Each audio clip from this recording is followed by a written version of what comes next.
From kickoff to cash out, your weekend sports destination is BetMGM Gameday on Westwood One Sports. And it is a great day to be alive on Westwood One Sports. Welcome in, everybody, to BetMGM Gameday. And wow, is there a lot going on. And that's just the games actually being played today that we will keep you on top of. From the NBA, more Jason Tatum, to the World Baseball Classic, to the NHL, to college hoops, a million different things going on. And oh, by the way, NFL free agency starts Wednesday. Legal tampering starts tomorrow. Illegal tampering has been happening for days and weeks. Welcome in to talk about all of it here on BetMGM Game Day. I am Chris Mack alongside Kate Constable. We have got you for the next 5 hours in extravaganza of sports here on Westwood One, inside the Westwood One Sports app, and live across North America on Sirius XM Channel 375. We will talk World Baseball Classic later in the show with Stephen Nesbitt of The Athletic. I mentioned college hoops. Tony Garcia of the Detroit Free Press to talk about the Michigan State game right before that tips off. Jonas Schaefer from the Baltimore Banner is going to give us the Ravens' perspective on the biggest news of the week, Max Crosby getting dealt to Baltimore by Las Vegas in exchange for 2 first-round picks. I mentioned Jason Tatum's return earlier. That happened Friday. Celtics with a huge one in Cleveland that tips off in about 2 hours. Justin Turpin from WEEI in Boston will join us right before tip of that one. Judy Batista, the great Judy Batista of the NFL Network, before the end of this first hour. Kate, there's a lot going on, and I'm glad to be back for all of it and actually be close to 100%. How are you? I'm good, Chris. I'm glad to have you back, and glad that you are close to 100% because I need you today with everything that we do have going on, because it is a lot. Like you said, the full NBA slate today. I mean, we get off. This is almost perfect timing, Chris. We get off air, and then Michigan starts a half hour later. Like, that gives us a chance to go get some lunch, a snack, then hit the couch for the rest of the afternoon, which is what I plan to do after this show is over.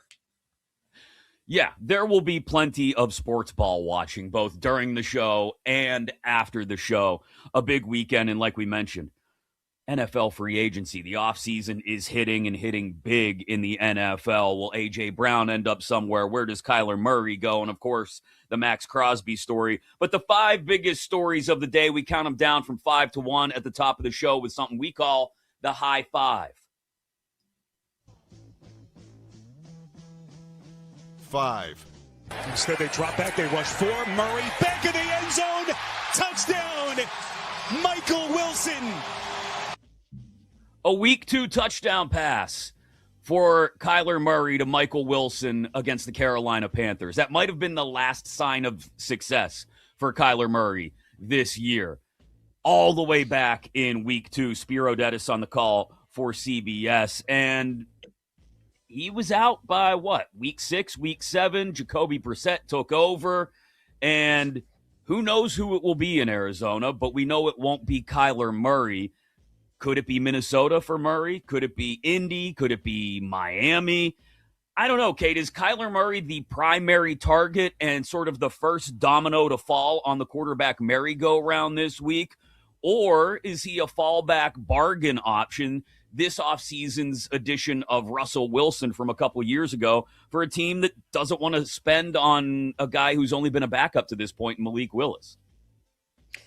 I think he has to be, but almost by default, Chris, because of so few free agent quarterbacks right now that are, guys that teams would covet or really want as their starting quarterback. Yeah, Malik Willis is in that group, but he's been a backup quarterback for his entire career for a reason. I know he played really well in a couple games last year for the Packers, but I think Kyler Murray is probably the first domino to fall. And I mean, we'll talk about this, get in more depth later on where the right fit is, but Minnesota is not a bad look with the situation that they have right now, with it being J.J. McCarthy and who else? Yeah, could be a good fit not only for the Vikings, but a really good fit for Kyler Murray and a chance to get his career back on track with a head coach who's a bit of a quarterback whisperer and Kevin O'Connell. Like I said, Judy Batista going to join us 30 minutes from now to talk about everything NFL offseason, including Kyler Murray. Next, as we count down the 5 biggest stories of the day to start the show in the high five, some college hoops. 4. I didn't think I bumped the ref. I thought I got close to like yelling at John. I mean, if John thinks I bumped him, then he'll say I bumped him, but I don't think that I bumped the official. I think I yelled, into the back of his head, foul. And then, you're listen, the officiating for us, it is what it is. In this league, I'm not going to comment, on that. A lot to unpack there from Dan Hurley's post-game press conference in Milwaukee as UConn lost another ugly one. This one to Marquette yesterday, and he got the double T and the ejection right at the end of the game.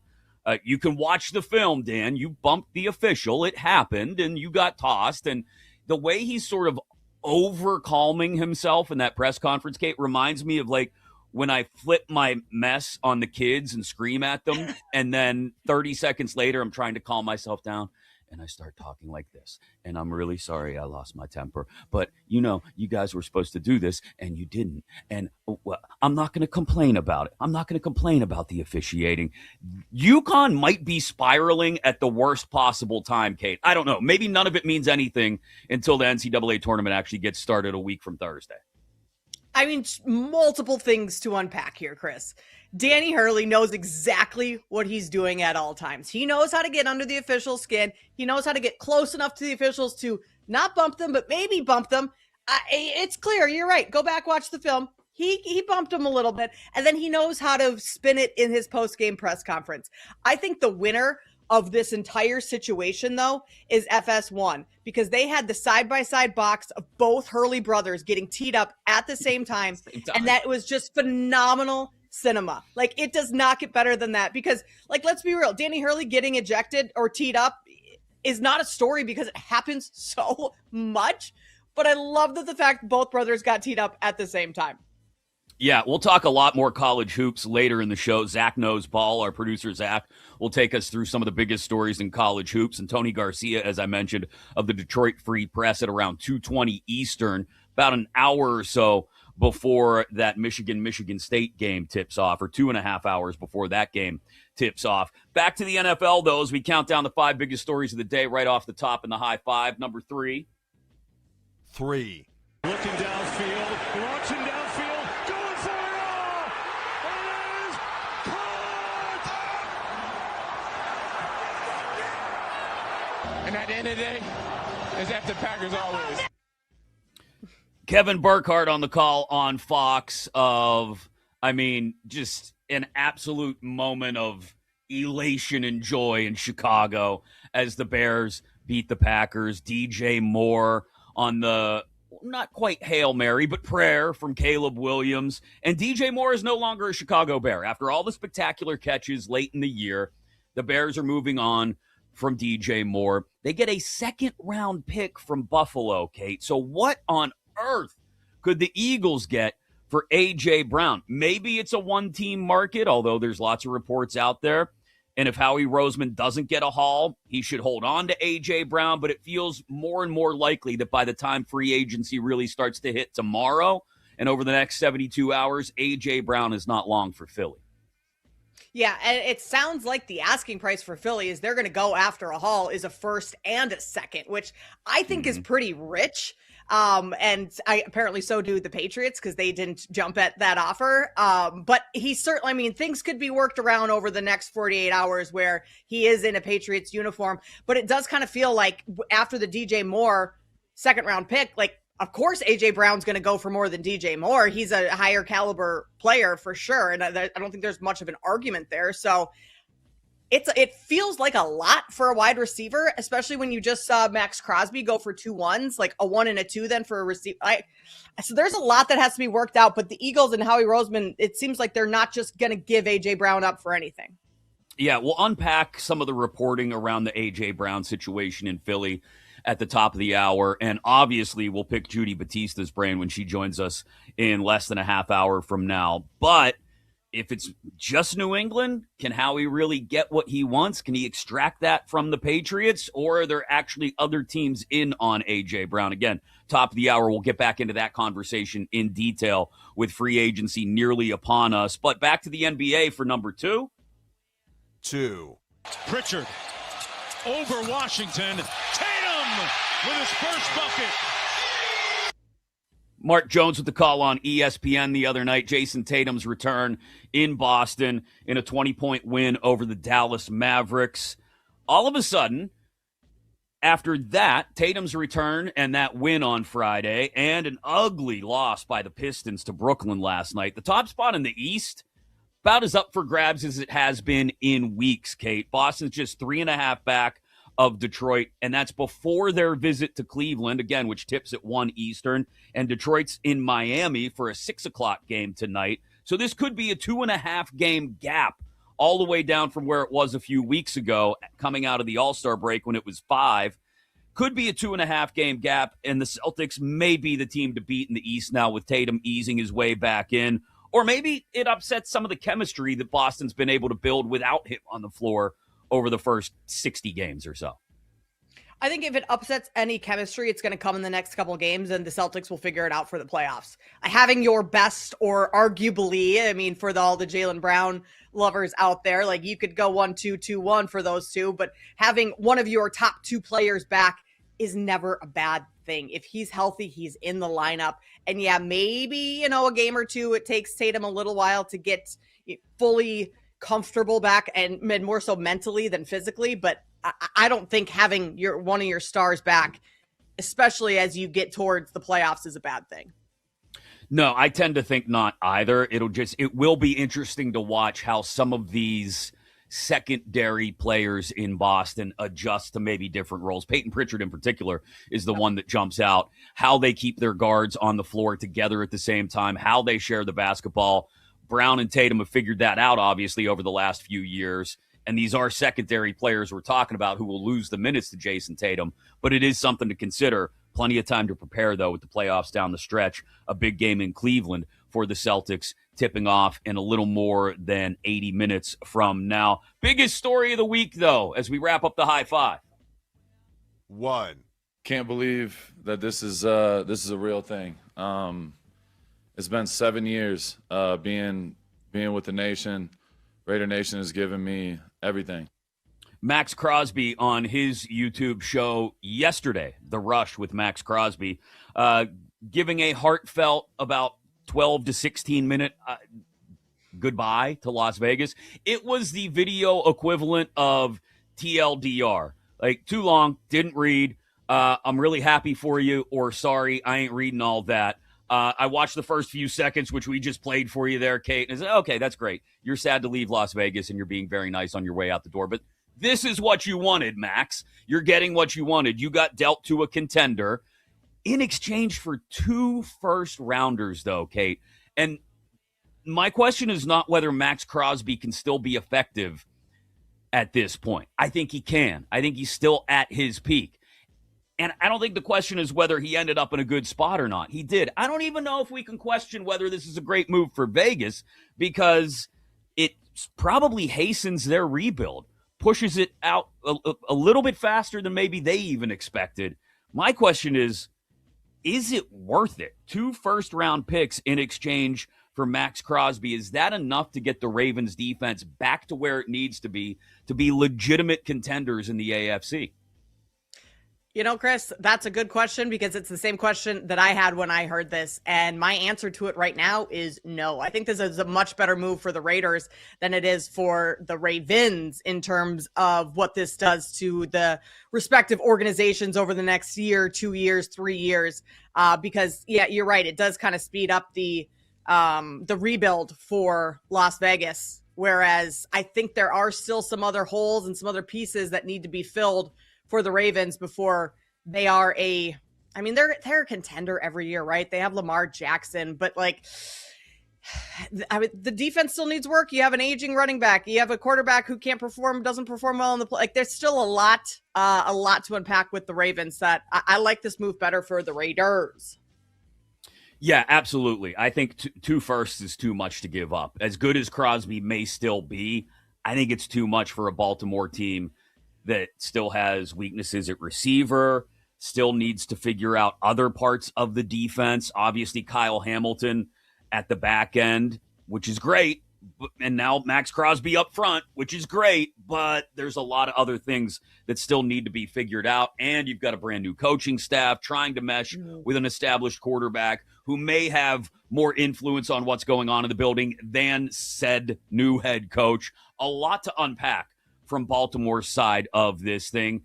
And let's not forget, Vegas, like we said, hastening their rebuild may have pulled off this move as much as people are going to crush them for the way Max Crosby arrived at his desire to leave Vegas.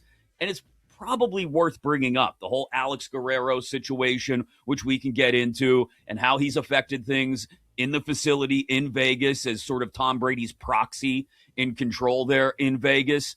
It's all worth talking about, but I think the Raiders did the best they could. I think they maximized possible return on Max Crosby. Let's continue to dive into this because I think it's worth talking about. Would love to hear from you. Obviously, youtube.com/@BetMGM tonight if you want to watch the show, and you can drop comments in there as well. We'll get to those comments and your feedback welcome on the Max Crosby to Baltimore deal. 310-840-4910, 310-840-4910. We are up and running on a busy, busy Sunday in the sports world. Chris Mack alongside Kate Constable. It's BetMGM Game Day here on Westwood One.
Here's a blitz. Cowboys pick it up. Prescott is protected. Now Crosby gets in, and the ball is out.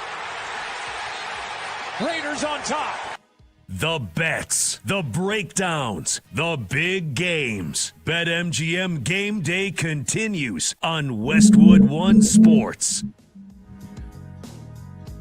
We've got you all day here on Westwood One Sports, inside the Westwood One Sports app. Chris Mack alongside Kate Constable on BetMGM Game Day. Joe Buck on the call there on ESPN of a Max Crosby strip sack of Dak Prescott and the Dallas Cowboys. A lot going on behind the scenes in Vegas that led to that deal being made. And did Baltimore give up too much? We'll get to both sides of that conversation again here in just a second. Judy Batista of NFL Network, The Insiders, is going to join us in a little more than 10 minutes from now to give us her perspective on not just the Crosby deal, but the A.J. Brown rumblings, Kyler Murray, and free agency getting ready to hit tomorrow. This segment sponsored by Progressive Commercial Insurance, protecting small businesses with affordable coverage options. Get a quote today at progressivecommercial.com. So we've established already, Kate, both of us think the 2 first-round picks is too much for Crosby.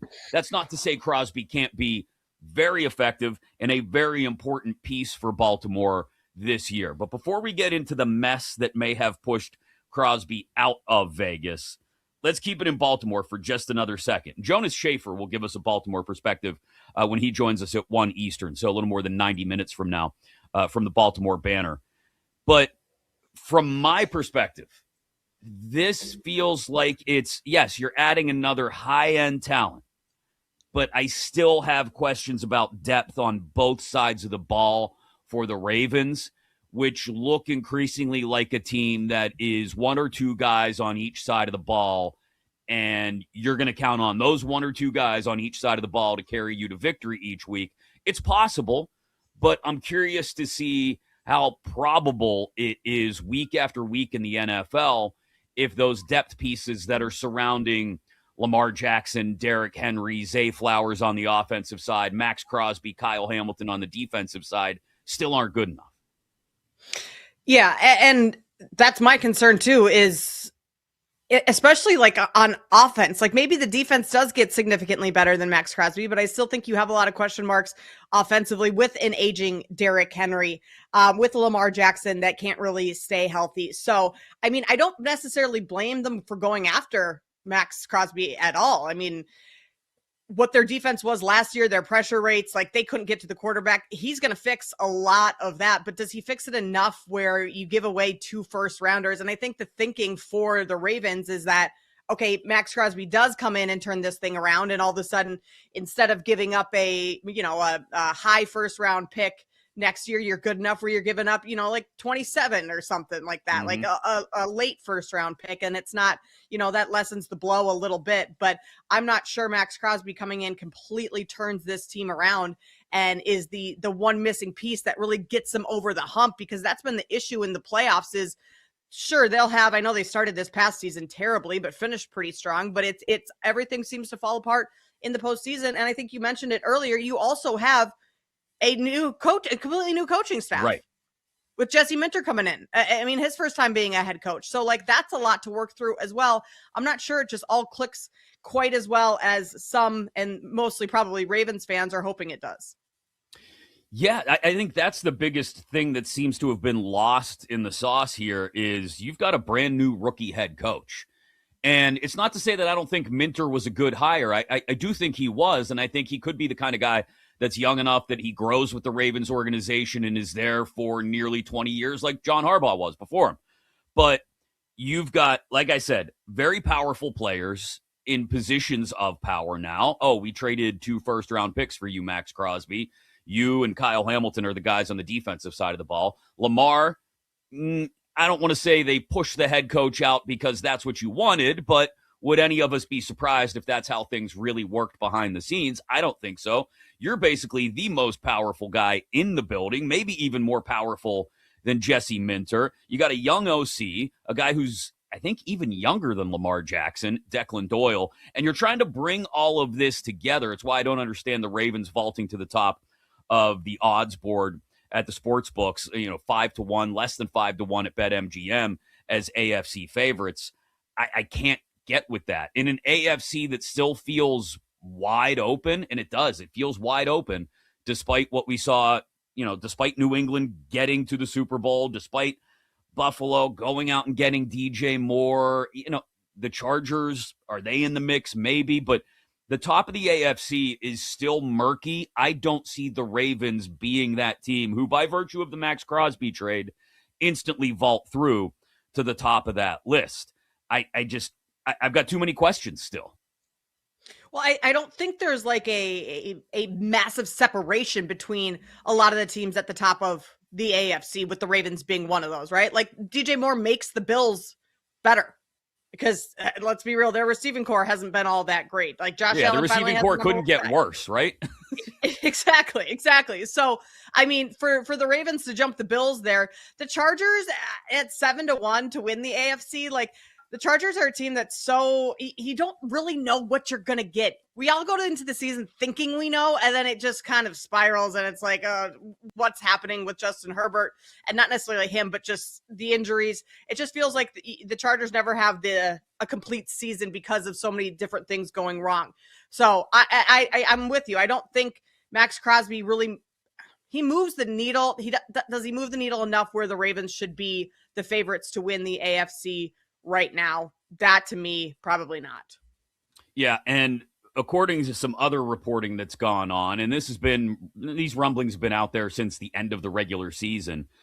Mike Silver of The Athletic wrote recently, the underlying part of all of this, Crosby leaving Vegas, is the presence of Tom Brady's longtime trainer and confidant, Alex Guerrero, who a lot of people look at as someone who rubbed Crosby the wrong way.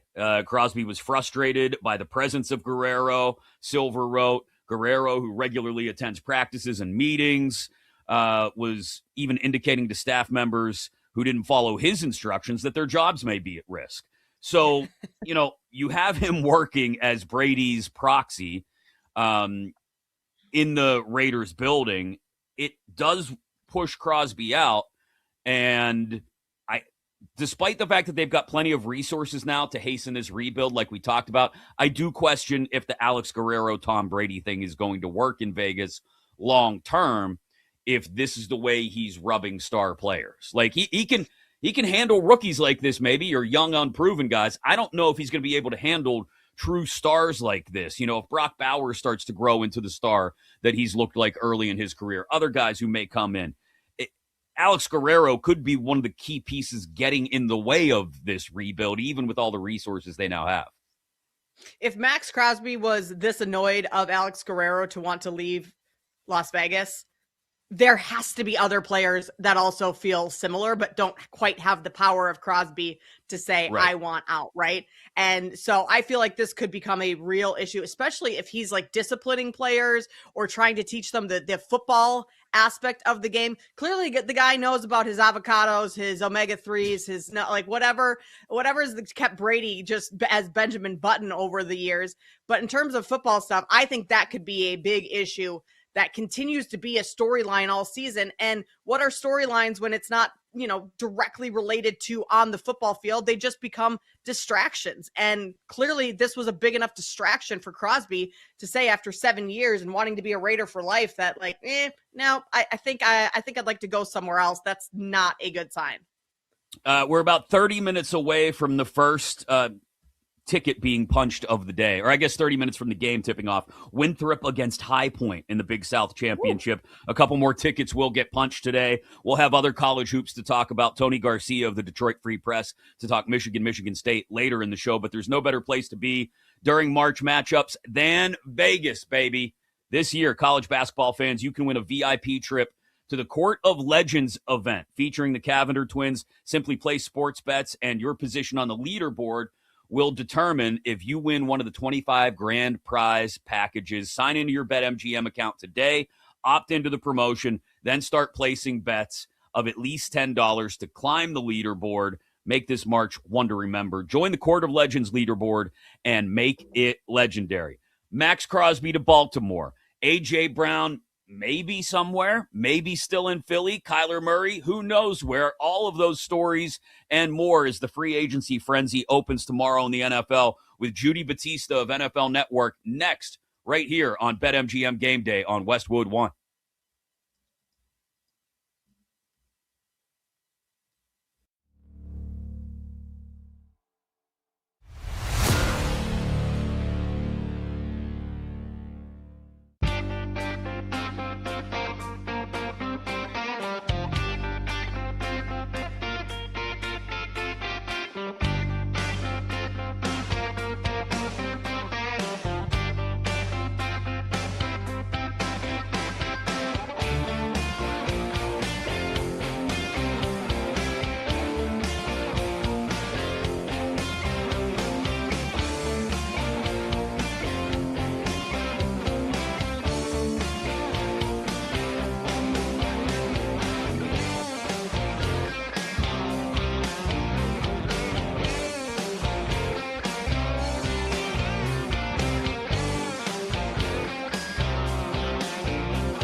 breaking down the biggest games and the smartest angles. This is BetMGM Game Day on Westwood One Sports.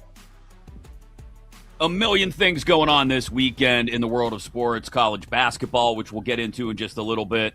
Jason Tatum's return for the Celtics. Justin Turpin of WEEI in Boston will join us in about 45 minutes to talk about the Celtics traveling to Cleveland for a big one against the Cavs later today as well. We've got the World Baseball Classic, some massive NHL games being played later this afternoon as well. All of it on the way, but of course, NFL free agency hits tomorrow. Not officially until Wednesday, but it hits tomorrow with the legal tampering period. Here on BetMGM Game Day on Westwood One Sports, I'm Chris Mack alongside Kate Constable live across North America on Sirius XM Channel 375. And lucky enough this morning to be joined from NFL Network by the great Judy Batista. NFL Network's free agency frenzy coverage starts 10 a.m. Eastern tomorrow, and then the Insiders with Judy, Ian Rappaport, Mike Garafalo, and Tom Pelissero will wrap up the first day of legal tampering at 6 p.m. Eastern tomorrow. Good morning, Judy. How are you? Thank you for taking the time today. Good morning. Bracing for the next few days. Yeah, gonna be a good one. And it's already gotten started, right? Like the insanity has already hit with the Max Crosby to Baltimore deal. Just your initial reaction to that, especially the value going back to Vegas in 2 first-round picks. Well, Vegas got great value. They had to move him. It was clear he was unhappy, even though he handled it so professionally already. He never said a bad word about the Raiders, but he obviously wasn't happy with the way things went at the end of last season. So it was obvious that they were going to have to move him. They got great value back. 2 first-round draft picks. For Baltimore, it's, a tremendous move. They are clearly in the win now window with Lamar. Out of character. They don't usually, this is a draft and develop franchise. So for them to give up first-round draft picks is very out of character, but I think that speaks to sort of the change in attitude there. Obviously, they were not happy with the status quo, or they would not have gotten rid of John Harbaugh, a coach who won a Super Bowl for them and had them in the playoffs all the time. So this is a different approach by the Baltimore Ravens. Their foot is on the gas. They're obviously in the window with Lamar, and they acquired a player who can fix one of their big problems last year, which was they were not affecting the quarterback consistently last year. And obviously Max Crosby can solve that for you. And obviously if you affect the other quarterback, that gives your offense more opportunities, and that's what they want to do with Lamar Jackson. Judy, thanks so much for joining us this morning. Is Max Crosby enough, though, to get the Ravens over the hump? Or do you still feel like they have some other holes that they need to fill in order to be, that Super Bowl contender? Yeah, I think they have other holes, but nothing was as glaring as that. And there wasn't, I don't want to say it's an easy fix, because giving up that much draft capital is not easy, but nothing was as obvious a fix as inserting Max Crosby into that defense. This is a team that historically has won on the backs of its defense. Now, obviously, when you've got a talent like Lamar Jackson, you can win with your offense, but the defense had really backslid last season, and it was a glaring problem, and it's especially glaring when on the days when Lamar is not on the field, when he's hurt. So to be able to fix that defense, I don't want to say completely, but you've largely fixed your defense with that one move, is a pretty great move. Now, do they need to do other things? Yeah, they do. But I feel a lot better about the Baltimore Ravens right now than I did a few days ago.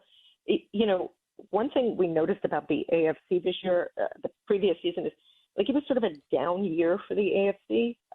This year, the teams that prevailed, I think, the Patriots obviously getting to the Super Bowl was a tremendous story, but, they had a lot of things that fell their way. And the fact that they did not have to go through Lamar Jackson or Joe Burrow, it was a different kind of AFC field for obviously Patrick Mahomes and the Chiefs. So it was a different kind of field. And I think now you're seeing AFC teams, you're going to see AFC teams sort of restock to try to get back up to that level, especially the ones, Terry Pagula said it when he fired Sean McDermott, right? When you have a quarterback like a Josh Allen or Lamar Jackson. Like, you've got this window with these jewels.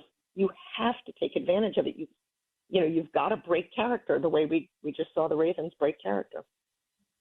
Were you at all surprised, Judy, that the Bills gave up that second-round pick for DJ Moore the other day? Listen, it's a high price, but I always say this, like, I know we're in the business of grading transactions, but you can't grade a transaction until you see how it is on the field. Like, if giving up that second-round pick gets DJ Moore and DJ Moore helps them get to the Super Bowl, then they win the transaction. Like, the goal is not to win the transaction. The goal is to win the games. And so if that helps them win the postseason games, then I'm fine with giving up whatever, right? You're doing whatever. They are, again, desperate is a strong word, but they are clearly focused on putting things around Josh Allen to take advantage of him now, right? You've got limited time with these kinds of players. So you have to do everything you can. Is it a big swing? Yeah, it's a big swing. They gave up a lot. But if it's the swing that gets them, to the Super Bowl, then it's entirely worth it. They clearly needed to upgrade the wide receiver room. That upgrades the wide receiver room. So the Eagles seem to have a steep price for A.J. Brown, asking the Patriots for a first and second round. Do you think that's a fair market for him, just knowing that DJ Moore just went for a second rounder? Right. Well, the DJ Moore, right, sort of changes the calculus there. Listen, I think it's a fair price because the Patriots are another team that needs to upgrade its wide receiver room, right? This is Drake May obviously took a huge leap. You want to put pieces around him. He went to the Super Bowl last year, so you can do it. The defense was drastically improved. So they need to put more pieces around Drake May. Listen, again, I hate that we're in the business of, like, who wins the transaction. The goal is to win the games. Well, the Patriots know how close they got, and they know what they need to do. And A.J. Brown would certainly solve a lot of their problems. Obviously, Mike Vrabel has a good history with A.J. Brown. And I think what's interesting here is, do the Eagles feel comfortable with, if they don't trade A.J., do they feel comfortable going into the season with him, right? Like, clearly he was frustrated last season. He talked a lot. Did that cause enough disruption in their locker room, do they think?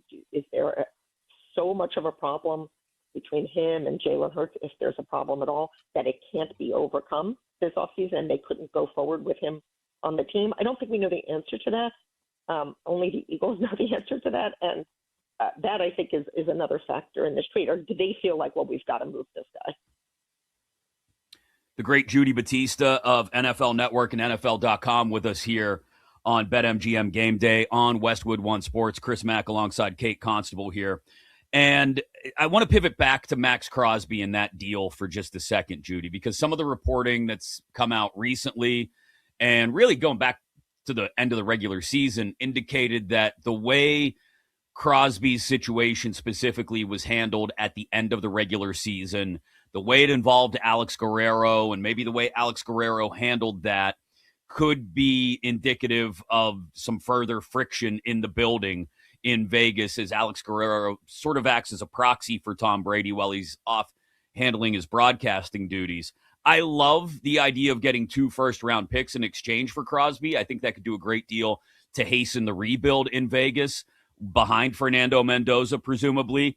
But is there any concern around the league that the Raiders are having difficulty handling Brady's role with the team and Guerrero's job of, like I said, sort of being that proxy in the building?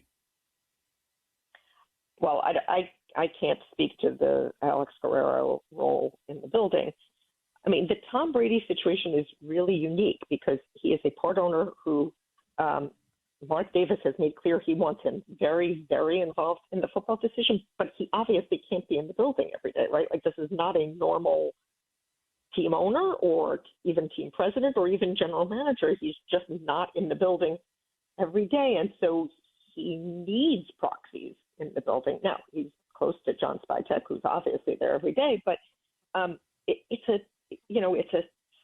they're really walking a fine line. It's a tough line to walk because, again, Mark Davis wants Brady involved in all of these football decisions, But he is not there to read the room himself. As to how things ended for Max Crosby, I mean, last year, when they sat him down, he was obviously unhappy. He literally walked out of the building. So he was obviously unhappy. He handled things really well publicly, never said anything bad, but it was clear he did not like the way he was treated. He didn't like the idea that perhaps the team was taking him off the field to make sure they got the number one pick. I think it was pretty obvious that he could not return, right? They just could not go forward. That trust had been broken and he needed to move.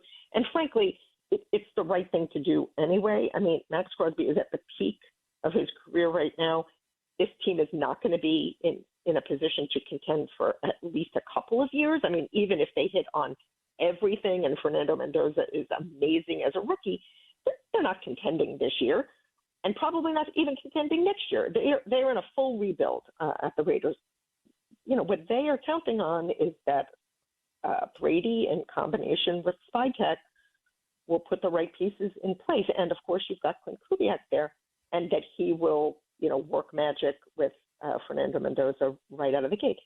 But they have a lot of needs. And so whatever else is happening in that building, Alex Guerrero, whatever, the most important thing is they've got to hit on their picks. They've got a lot of picks now, and they need to hit on them. Judy, the free agent quarterback market is fairly weak this year. Kyler Murray, probably the biggest name. Is he kind of the domino that starts, to fall first in terms of where free agent quarterbacks go? It is really like a mid-level kind of class, right? Like, I mean, Murray is certainly the one with the highest upside. Let me say this. Malik Willis, I think, is going to be an interesting case because he looked great for the Packers in relief of Jordan Love. And so I think if you're looking, to see what teams are going to do, that's the one that I'm interested in. I'm curious to see how all of these pieces, including Kyler, fit in, because how do people view these guys? Most of these guys, I think now, other than maybe Malik Willis and Kyler Murray, you look at as bridge guys, right? I mean, Geno Smith, Kirk Cousins, maybe Tua. Like, these are guys that you say, okay, they can give us a year, 2 years while we get another young guy ready to go. But I mean, how many of these guys are you looking at and saying, this is the guy we want going forward? Like, he can be our franchise quarterback. I mean, Kyler Murray has a lot of talent, but he wasn't able to do it in Arizona. He's got injury issues. There were questions about his work ethic at some point in his career. Whether those are solved or not, we'll find out. But, do you think that Kyler Murray can elevate your franchise? Do you think that Malik Willis is the guy?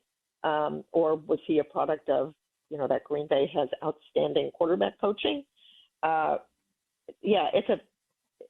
It's a very middle of the road kind of free agent class. And, unlike in previous years where you've had, a quarterback at the top of his game going into free agency, like, you just don't feel that way this year. Judy, I'm not going to ask you to go on an ayahuasca trip and step into Aaron Rodgers' brain. It's a scary place to be.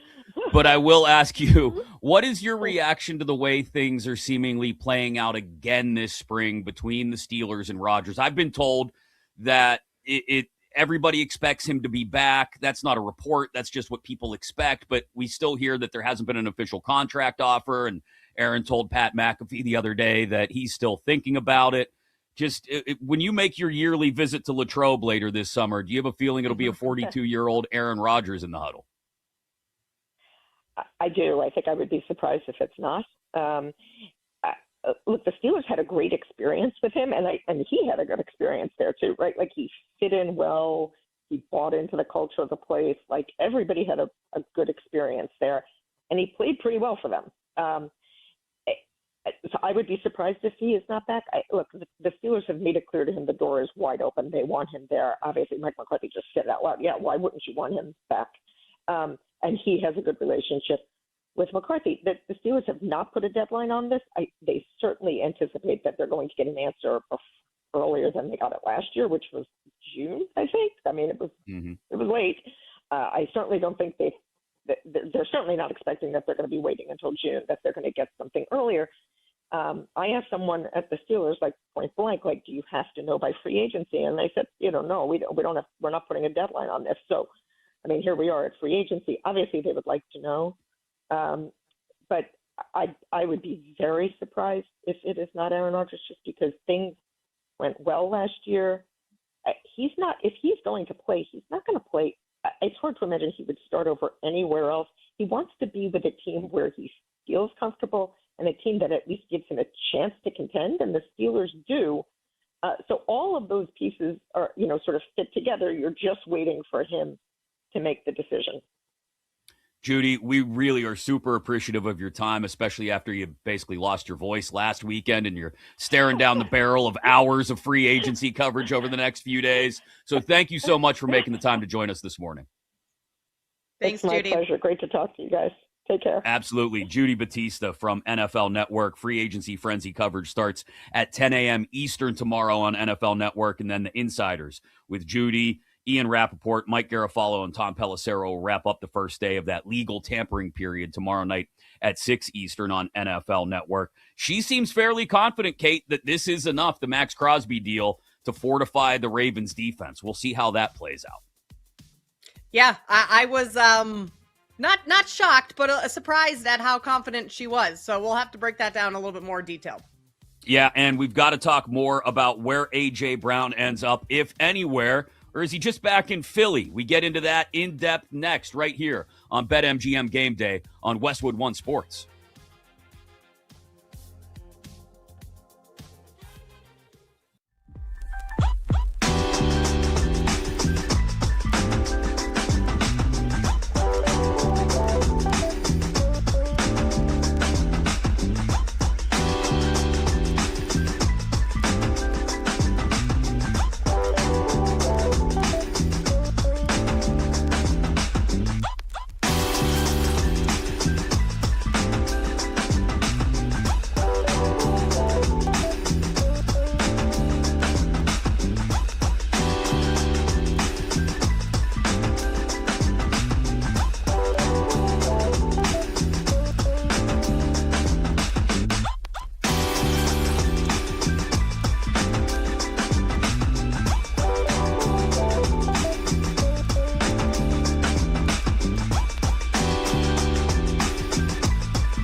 Smart takes, real stakes. The weekend starts now with BetMGM Game Day on Westwood One Sports.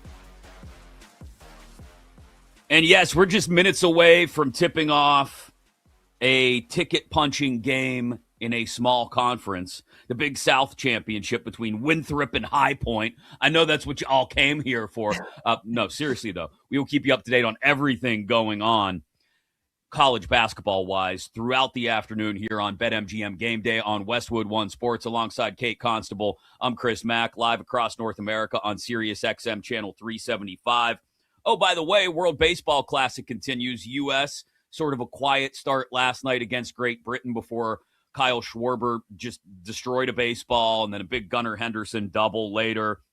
They are off today, the Americans, but still 5 different WBC games being played. A couple of them get started in just a few moments. Colombia against Cuba, Netherlands against Dominican Republic. Netherlands got the first walk-off win in the history of the WBC on an Aussie Albies homer last night. So plenty to keep an eye on in regard to those. The NBA as well, with a big one tipping off in an hour in Cleveland between the Celtics and Cavs. We'll talk to Justin Turpin of WEEI in Boston in about 20 minutes or so about Jason Tatum's return on Friday night and what it does for the Celtics down the stretch and into the playoffs. But just got done talking to Judy Batista of NFL Network about free agency hitting in the NFL, and the moves started to get made earlier in the week, Kate. We had DJ Moore getting traded from Chicago to Buffalo, along with a 5th-round pick, in exchange for a 2nd-round pick. Brandon Beane saying, you know what? I've got all the power now. I got the promotion. The head coach got fired. The owner believes in me and the quarterback, and I got to go out and get something for the quarterback. So an overpayment, not just the 2nd-round pick, but they pick up a lot of the salary remaining on Moore's contract over the next couple of years as well. The Bills all in on now. And before we get to how it impacts A.J. Brown's situation in Philly, let's talk just a little bit more about what this does for both of the teams in the Buffalo-Chicago deal. I think it's a great move for the Bears, getting a 2nd-round pick, getting a lot of the cap hit from DJ Moore off the books. They obviously believe in Odunze and Burden going forward. And, you know, as great as some of the moments were that DJ Moore came down with late in the year and into the playoffs, I think it's the perfect timing to move on from him because of the young receivers I just mentioned and a chance to continue to build around Caleb using the additional draft capital. Yeah, I agree. I think it is the perfect time to move on from DJ because with all the young receivers or the young talent that the Bears have, like, it was DJ Moore's role going to decrease anymore this next upcoming season? And then what is his trade value like?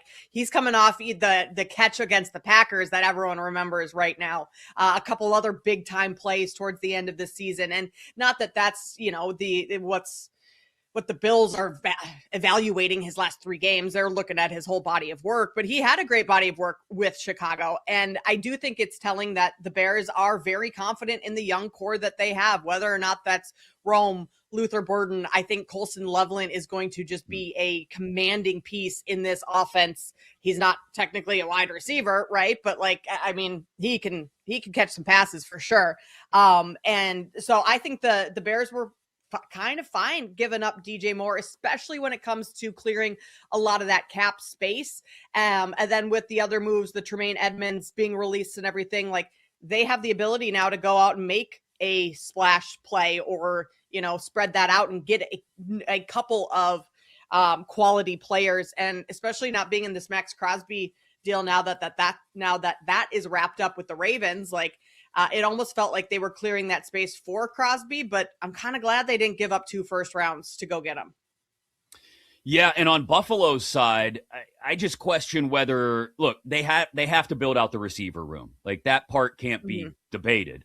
I'm curious to see what else they add, if anything, to that receiver room. They've only got 2 picks in the top 100 now, 26 and 91 after giving up the 2nd-round pick.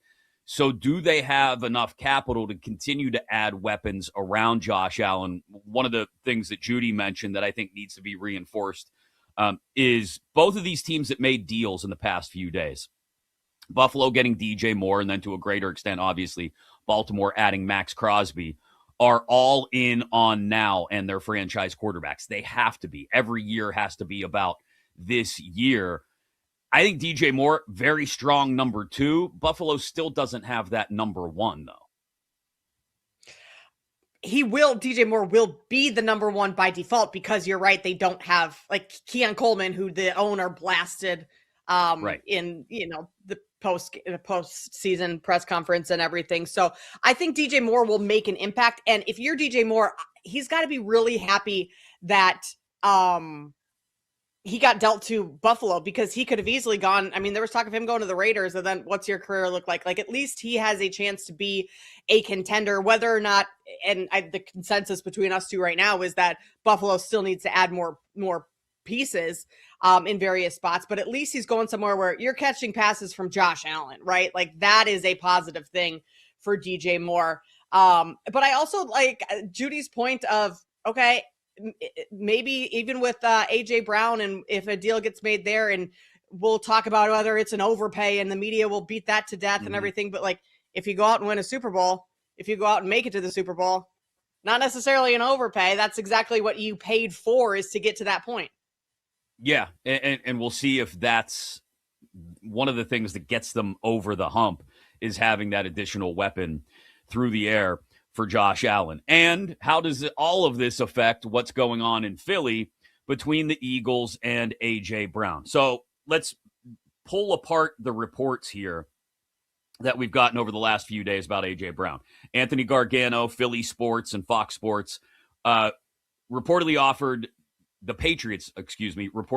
according to Anthony, a first and a third to the Eagles for A.J. Brown. Diana Rossini reporting the Chargers are still kind of lurking at the back of this thing, but Josina Anderson also adding that the Patriots are refusing to give up a first-round pick. So conflicting reports there about what exactly is going on in the negotiations between the Patriots front office and Howie Roseman and the Eagles. It sounds increasingly, though, you mentioned it off the top of the show, like it's a 1 and a 2 right now that they're holding out for. Otherwise, I wouldn't be surprised if the Eagles do just stand pat and bring A.J. Brown back, knowing that they have to deal with some of what comes with A.J. Brown on a week-to-week basis, but knowing that they're not willing to give up on him unless it's for a king's ransom. Which I think is fair with how good of a receiver A.J. Brown is. I mean, can we agree he's a top 5 receiver in the NFL right now? And sure, maybe it comes with some turmoil, but it almost feels like we in the media are making a bigger deal of the A.J. Brown, attitude saga than it is within the building. Because if it's that big of a deal where Max Crosby just basically forced his way out because he was unhappy, if A.J. Brown was that unhappy, wouldn't they want to get him out of the building just for the culture? Like, yeah, and maybe the talent outweighs that. Like that's could be the piece here. I think there's a question about how A.J. Brown's discontent on a week-to-week basis does affect the Eagles' offense. And again, you're talking about a new offensive coordinator. Kevin Patullo's out now. Does that necessarily fix things in Philly? Does that simply having a new voice in the room buy them some extra time, for lack of a better way to put it, with Sean Mannion in there now to maybe get the most out of A.J. Brown? But I think the problem is this offense, I said this right after they lost and were eliminated, this offense should run through Saquon. And it feels like there are times where, if Jalen Hurts doesn't target A.J. Brown on a few series in a row, that he's feeling that pressure. And I don't know, maybe Patullo was feeling the pressure. Maybe Hurts was feeling it. They're feeling the pressure to funnel the football to A.J. Brown in some situations where it may not make sense. And so I think if you can get A.J. Brown to remain on board, like I said, if Sean Mannion, being a different voice in the room, is able to get A.J. to buy back in, not that he's out, but, fully invest himself again in, hey, the best way forward for this offense is through Saquon, and then everything spins off of that, they can make it work. But I don't know if there's a feeling inside the building in Philly, Kate, that AJ, regardless of what they do, is still going to have those Sundays where he's unhappy because he only sees 3 or 4 targets and Jalen doesn't get him the ball often enough. Are you willing to take the 31st overall pick, which is what New England's first rounder would be, to say, okay, we've got to wash our hands of this and get what we can while we can get it before it totally blows up? Well, I think one of the things that the Eagles can do to A.J. Brown, and I mean, that's selling early on in the season, but that you do have a new offensive coordinator and a new offense that maybe can revolve, or at least a selling point that it can revolve a little bit more around A.J. Brown. Now, I completely agree with you that in order for the Eagles to be successful, it has to revolve around Saquon Barkley. Look at their Super Bowl win. That was a Saquon Barkley year. And granted, It's hard for running backs to repeat that 2 years in a row, which is why it was a little bit more down this year. But I mean, then it just comes to the buy-in of, does A.J. Brown want to be on a winning team, or does he want to go catch passes? Because if you want to win a Super Bowl, you stick with the Eagles with what they have, and you allow Saquon Barkley to be your number one offensive option, offensive weapon. But I mean, some players, they want to be the star every single Sunday, but with a lot of mouths to feed. I mean, even Devonta Smith, like he's maybe not a true number one, but he could be a great first option for the Eagles, even if Brown does get dealt. So I think it's getting the buy-in from Brown, and that's the question mark of whether or not you get that. Yeah, and I'm curious to see too, like I don't want to say it has to get done. I said that the other day when I was filling in for Nick Costos on You Better You Bet. It has to get done before tomorrow. But how well does Howie Roseman spin all those plates? So if he's still spinning the idea of trading A.J. Brown, Philly's somewhat limited. They're middle of the pack on cap space. Sure, they can always renegotiate some deals and gain some more space. But do they have the space to then go out and add another weapon? Maybe you go out and it's a return of Jalen Naylor, or maybe it's a Wan'Dale Robinson or a Rashid Shaheed or somebody to still give you that impact wide receiver duo that you may be able to go out and get in free agency if you do move on from A.J. Brown. Can you pull off an A.J. Brown deal, and then also with this wide receiver class that's available in free agency, go out and feel like, not to say that you wouldn't lose anything going from, say, A.J. Brown to, like I said, Shaheed or Robinson, or maybe a Jawan Jennings even. I don't know if they can make the cap space there work.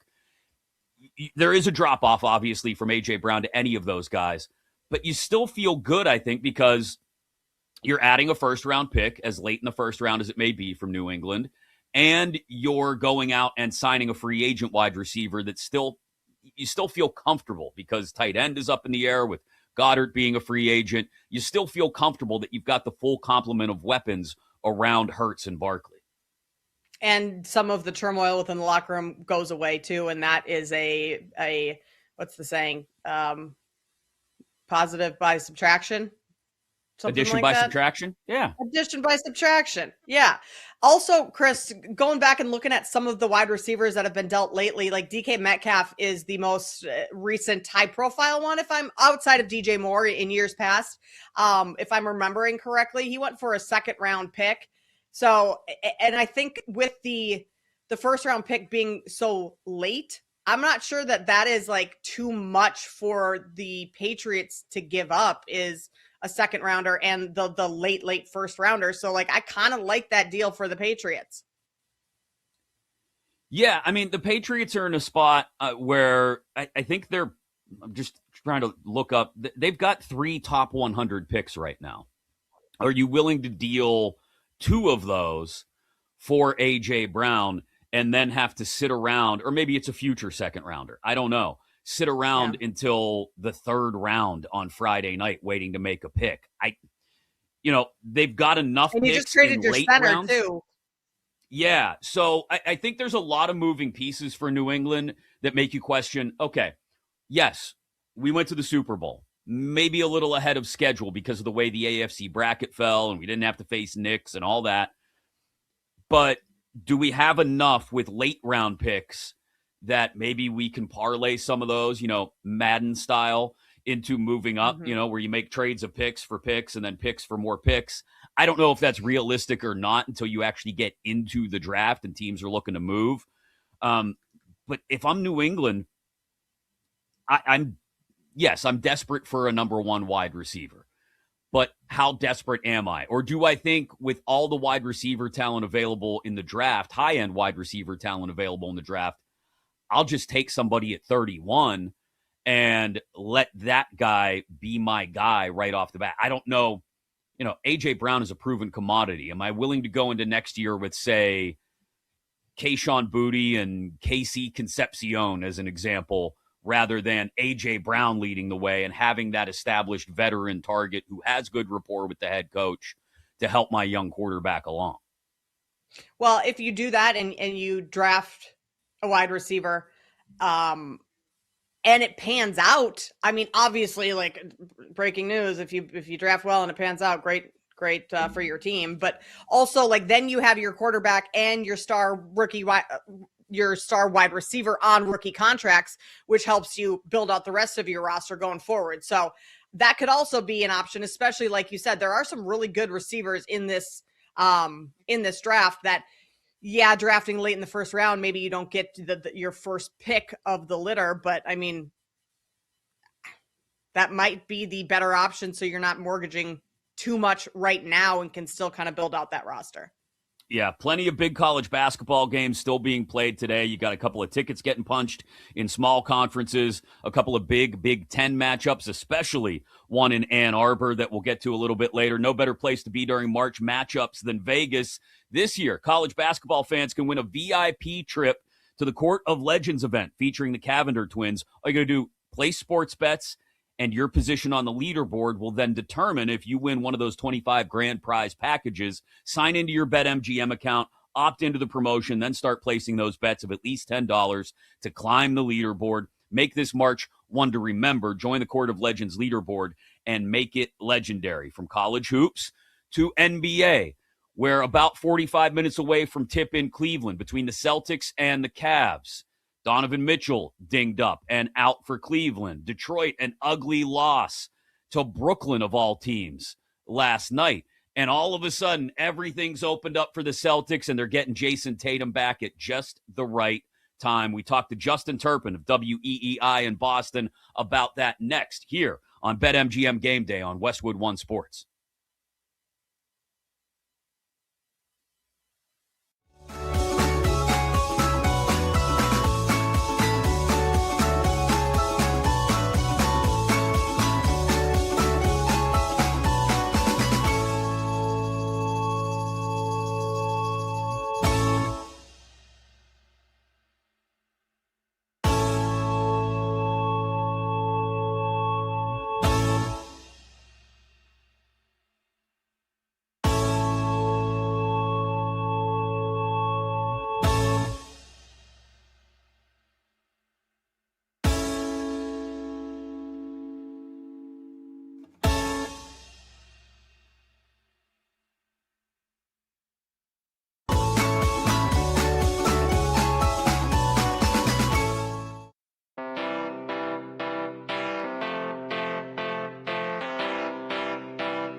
Pritchard over Washington. Tatum with his first bucket.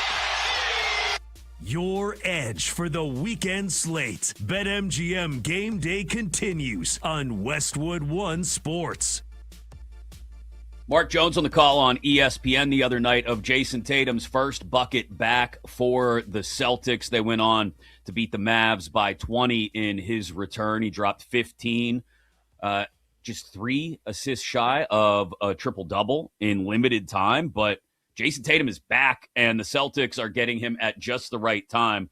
We'll talk to Justin Turpin, who covers the Celtics for WEEI, in just a moment here on BetMGM Game Day on Westwood One Sports, inside your Westwood One Sports app as well, and live across North America on SiriusXM Channel 375. I'm Chris Mack with Kate Constable alongside. And I mentioned it going to break. I didn't think Donovan Mitchell would be out there for the Cavs today, but he is going to be out there. He is going to be in the starting lineup for a big game in Cleveland that tips in about 35 minutes between the Celtics and the Cavs on ABC, the top of the Eastern Conference, maybe top heavy, but all of a sudden it feels a little bit more wide open than it did when we were coming out of the All-Star break when Detroit had a 5-game lead over the Celtics. Ugly loss for the Pistons last night against Brooklyn, and here come the Celtics with Jason Tatum. And Justin, first of all, thanks for taking the time today to join us, but just how high is everybody in Boston flying, seeing Tatum return and maybe seeing the door open just a crack, just a smidge for that 1 seed in the Eastern Conference? Yeah, thanks for having me on. I mean, they're letting their minds wander here. I mean, they're starting to get a little bit excited about what's to come this postseason. Like, obviously, looking at the Eastern Conference, even before Jason Tatum came back, the Celtics probably had the fewest questions, right? Like Detroit, the one question with them is, can they shoot? Like, they're not a good 3-point shooting team. How will that bode in the playoffs? The Knicks, they're too inconsistent. Like, you really haven't seen them really put it together yet. They're having players-only meetings like 2 months ago. Like, they're still not out of it. And the Cavs have been playing great as of late, but what does that core do in the postseason? Obviously, James Harden has plenty of questions surrounding him in the playoffs. So when you're looking at just the teams in the Eastern Conference, it's those 4 that people are looking at. And the Celtics have the fewest questions. I mean, until they got blown out of the gym by Charlotte earlier this week, they were top 5 in offensive, defensive, and net rating. And now you add a top 5 NBA player to this roster that was already overachieving, that was already 20 games over 500. And yeah, people are starting to let their minds wander a little bit of what this team can possibly do. It didn't look like it in the first game for Tatum back, but is there any concern amongst Celtics fans or the team that bringing Tatum back kind of disrupts the flow of the success that they've had thus far up until this point? Yeah, it's totally a fair concern. And I think there is a little bit of that. And Jason Tatum himself expressed that concern on a podcast appearance like a month or 2 ago, where he was saying like they've done something great here. Like, they're really flowing. It's tough adding a player into any situation, right? Like, even when they traded for Nikola Vucevic, like, there was an adjustment period where they weren't looking as crisp as they were. They're trying to get him involved. And then obviously that kind of transitions magnified when you add a player like Jason Tatum, who again is a top 5 player in the NBA.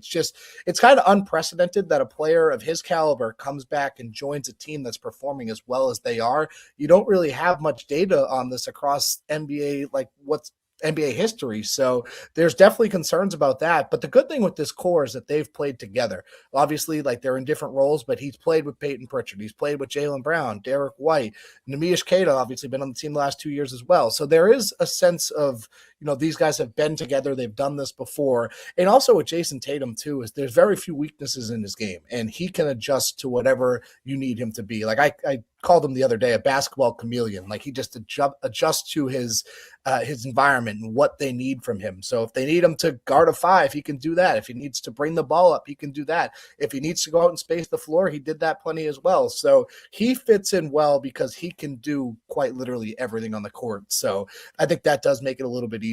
And he's also kind of like, this team just puts away all the egos and all the personal what they want. They put it all aside. And that starts with Jason Tatum and Jaylen Brown, but Joe Mazzulla deserves a ton of credit for instilling that in them as well.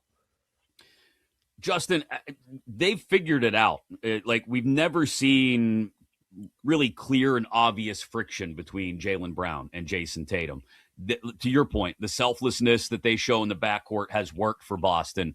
But aside from the egos and the philosophical way and the way Joe Mazzulla manages it, just how do you see them putting together this backcourt down the stretch and into the playoffs? Obviously, you get into the playoffs, it's Tatum and Brown. Brown's played MVP caliber guard at times this year.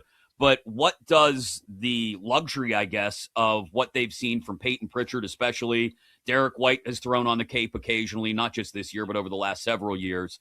How do they handle that backcourt rotation, and what kind of an advantage is it for them against some of the other top Eastern Conference contenders? It's their biggest advantage, having Jason Tatum and Jaylen Brown. Like, that automatically puts them above the rest of the Eastern Conference. Like, when you're looking at the East, there's not a ton of championship experience in it. And they have two of the best players who have won championships and have been to a handful of conference finals appearances. Like, they've been to more conference finals together than some NBA teams have in their franchise history. So that's their biggest kind of advantage moving forward. And you mentioned the guys like Derek White and Peyton Pritchard. Like, when they're on the floor with Jaylen Brown and Jason Tatum, those guys just command so much attention and they have so much gravity on the court that you're forced to put two on them, and that's getting open catch and shoot threes for the Pritchards, the Whites, the Hausers. Like, Derek White's shooting numbers have been pretty inconsistent this year, but I guarantee you, if you looked at it right now, it's probably like 33, 34%. That'll be way up by the end of the year. Like, that'll be up 4 or 5 percentage points because the quality of his shots are going to be so much more efficient because of the open looks that he's going to get from Jason Tatum and Jaylen Brown. Like, these guys have figured out the importance of spacing in the league, and that's a credit to Joe Mazzulla, who's really hammered that home in them. Like, the Celtics will punish you if you put two on the ball. Like, that's their whole offense. Find the 2-on-1s and exploit it. And Jason Tatum and Jaylen Brown are just machines at creating those. So having those two with this backcourt that's plenty capable of shooting, some of the best shooters in the league, it's going to be really potent moving forward. And that's what elevates the Celtics above everyone else in the Eastern Conference. Justin, it felt like at the beginning of the year, we had all already crowned the champion someone from the Western Conference because of where the East was and the Celtics not having Tatum at the time. So if the Celtics are to make it to the finals, who would they most like to see from the West in the finals? They most like to see, I mean, of the realistic realistic contenders. Yeah, right. I'd love to see Utah, but that's not going to happen. Yeah. Looking at probably, I don't think Oklahoma City would be a good team for them just because of how physical they are. And we saw that last year. That was the one team the Celtics didn't beat last year. Granted, I know it's a different team, but Oklahoma City also, I think, has done a good job of managing their guys where they're going to be ready to go come the postseason. So I think Denver's a team that they'd match up with pretty well. Like, if it gets to that point, they played Denver hard this year. Even when they played them on the last game of their West Coast trip recently, like, it was a tough game, but it was their third and 5 nights or whatever it was. So it was kind of like one of those scheduling quirks where they didn't really have their best. They kind of ran out of their legs. It was the second night of a back-to-back. So I think Denver, out of the realistic ones, is probably the best matchup for them because I don't think anyone wants to see Oklahoma City. Just the way they've been able to manage their guys this year. All of them are kind of down in the minutes. They're not really playing a ton, and they're going to have the capability to really kind of ramp it up. But we've also seen that hurt teams in the past where they kind of cruise through the regular season. You don't necessarily get the camaraderie and the chemistry that you need. You start to build bad habits, and you can argue that it happened to the Celtics last year. So I do worry about Oklahoma City the most just because of how they've managed their guys and how physical they are defensively. And I expect them to take that to another level. So probably Denver would be the best matchup for Boston. Justin Turpin covers the Celtics for WEEI in Boston. Follow him on social at Justin M. Turpin. You mentioned muscle in the front court maybe being a bit of an obstacle as this thing progresses. Let's bring it back to the Eastern Conference side. Maybe we won't go full on Boston and jump all the way to the NBA Finals like Kate just did. We'll keep it in the Eastern Conference side of the bracket. Where do you see that maybe being a problem in certain Eastern Conference playoff matchups? Like, I look at the Knicks. If Cat is on, then he can provide some of that muscle in the front court. Cleveland has shown that they can do that at times as well. Is there, I don't suspect there's much worry about possible first round matchups, especially when you're facing a play-in team in the first round. But when we elevate ourselves to the Eastern Conference semis down the stretch, assuming Boston is there a worry about facing a New York or a Cleveland team at that point? Yeah, for sure. I'd probably put Cleveland up there is one of the most dangerous ones now. Like, I think what we saw from them last year, like they almost won 70 games last year. I know they bowed out a little bit early in the postseason, but like that's a good team and they've only getting better. I think for most of this year, we were kind of waiting like, when is Cleveland going to turn it up? They're hanging around like the 7 seed in December. They were really inconsistent. We were like, what's going on here? Like, this team was supposed to be one of the runaways in the Eastern Conference, and it didn't necessarily take place right away. Now they're starting to turn around. So I probably do look at Cleveland. I think they are one of the more well-rounded teams.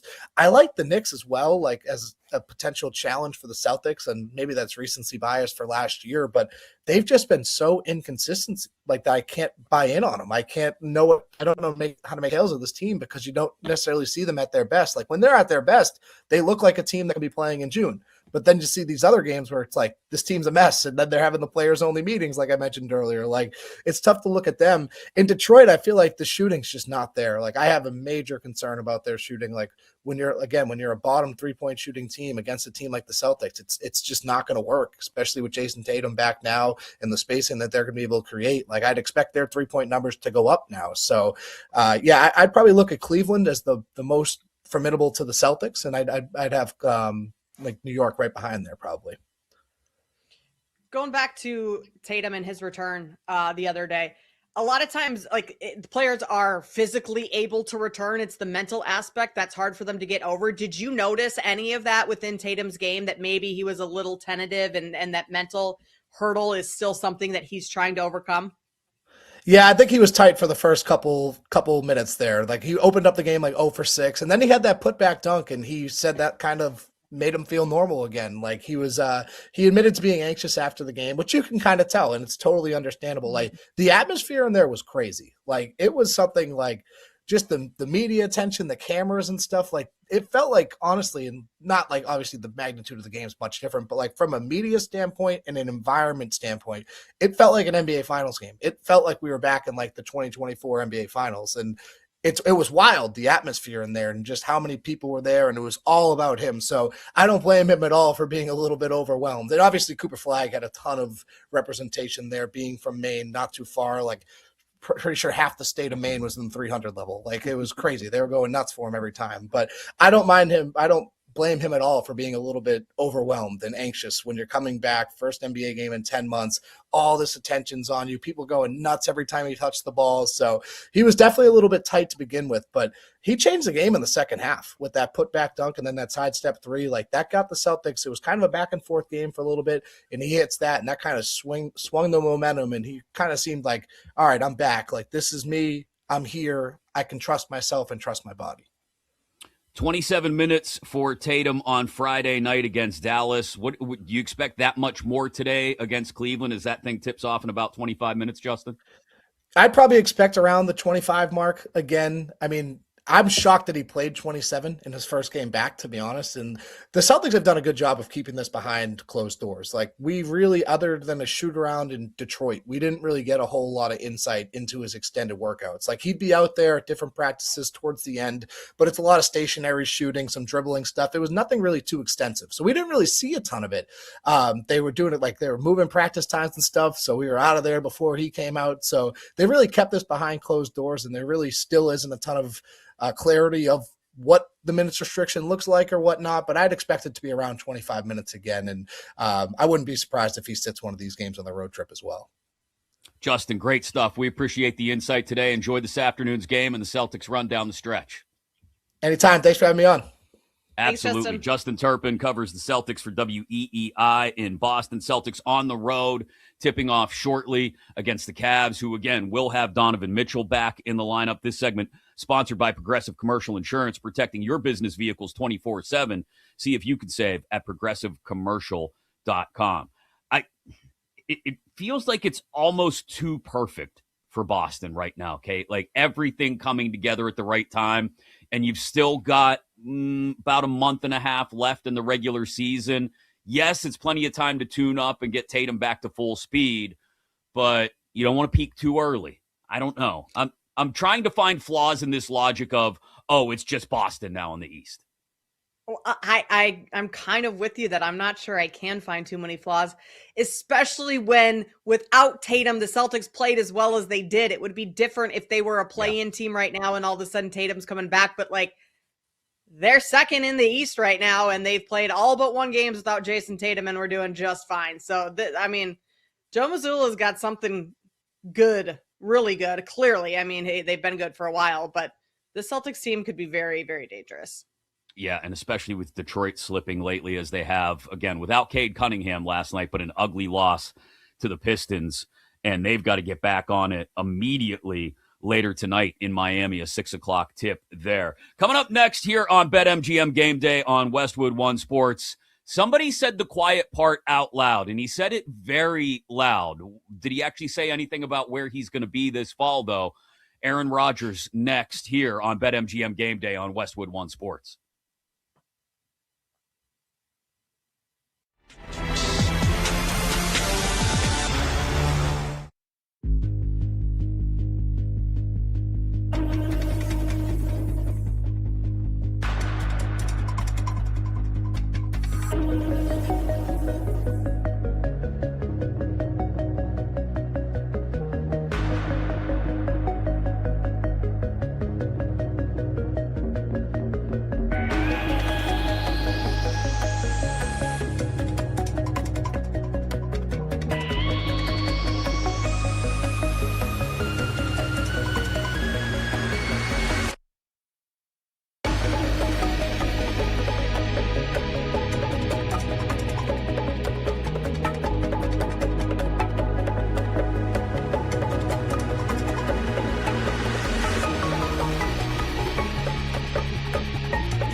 Game lines, headlines, and hard opinions. This is BetMGM Game Day on Westwood One Sports.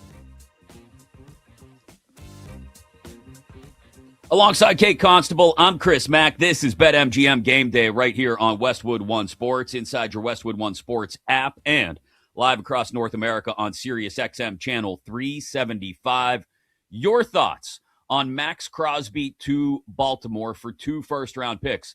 Welcome inside the chat, both on YouTube, youtube.com/@BetMGM tonight is where you can find the show streaming live. And, of course, on the phone, 310-840-4910, 310-840-4910. We'll talk to Jonas Schaefer from Baltimore at the top of the hour about how Ravens fans are feeling about this addition and whether it fixes all the flaws on the Ravens defense, as Judy Batista kind of alluded to earlier when we talked to her in the first hour of the show. But let's keep it in the AFC North family, shall we, Kate? Aaron Rodgers was on the Pat McAfee show just the other day, and he said the quiet part out loud about one thing in particular. We'll save that for just a second, because it was actually one of those few, like, human moments that you get from Aaron Rodgers where you're like, okay, that was funny. But it just from an outside perspective, because for those that aren't aware, I'm in Pittsburgh, have grown up a Steelers fan my entire life, and didn't have a problem necessarily with Aaron Rodgers being their quarterback last year. He won them some games. He certainly didn't look great at times when he was injured, dealing with the broken bone in his hand, wrist area. But he's a better option than a lot of other quarterbacks out there on the free agent market this season. Yet here they are sitting, waiting, wondering again about whether Rodgers will definitely be back or not. As much as I get assurances from people close to the Steelers that he will be back and that he and McCarthy will run it back one more time this year, now that McCarthy is the head coach for the Steelers, I have to wonder, what's it look like from the outside, Kate, about the Steelers playing this game with Aaron Rodgers again as they're trying to figure out the rest of their roster and free agency hitting tomorrow? It looks like madness, Chris. It looks like unstable, like just not mentally well. Aaron, like, what are we doing? Do we seriously have to do this again?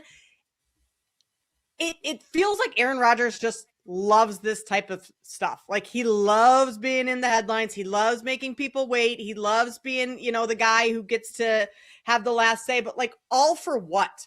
To go back to the Steelers? And maybe it's like the Steelers already have a handshake agreement with Rodgers. It's all under wraps, but, like, they know he's coming back, which is likely this scenario here. But then what's the point, especially when Aaron Rodgers has said many times before, like, hates the media? Then just tell people you're going back there, and that solves that. You don't have to deal with all the speculation in the media throughout the entire offseason. Like, it is just pure madness that we do this year after year with Aaron Rodgers, because going back to before he was with the Jets too, like, it was the same type of thing. Where is he going to go? Is he going to, leave the Packers, blah, blah, blah. And I don't understand the guy at all. He gets more and more confusing every offseason. My good friend Mark Cabali, who covers the Steelers and has for like 25 years now, who I also plug, do a podcast with several times a week about the Steelers called Cabali and Mac. He thinks it may just be that Rodgers just gets a kick out of screwing with people. And maybe that's the case. Like you said, he's got a backdoor handshake agreement with the Steelers. Hey, yeah, I'll be ready. Don't worry. We'll figure it out when we figure it out. But don't worry. The classic Rodgers, RELAX, relax. And he just likes to string the public along to give us something to talk about.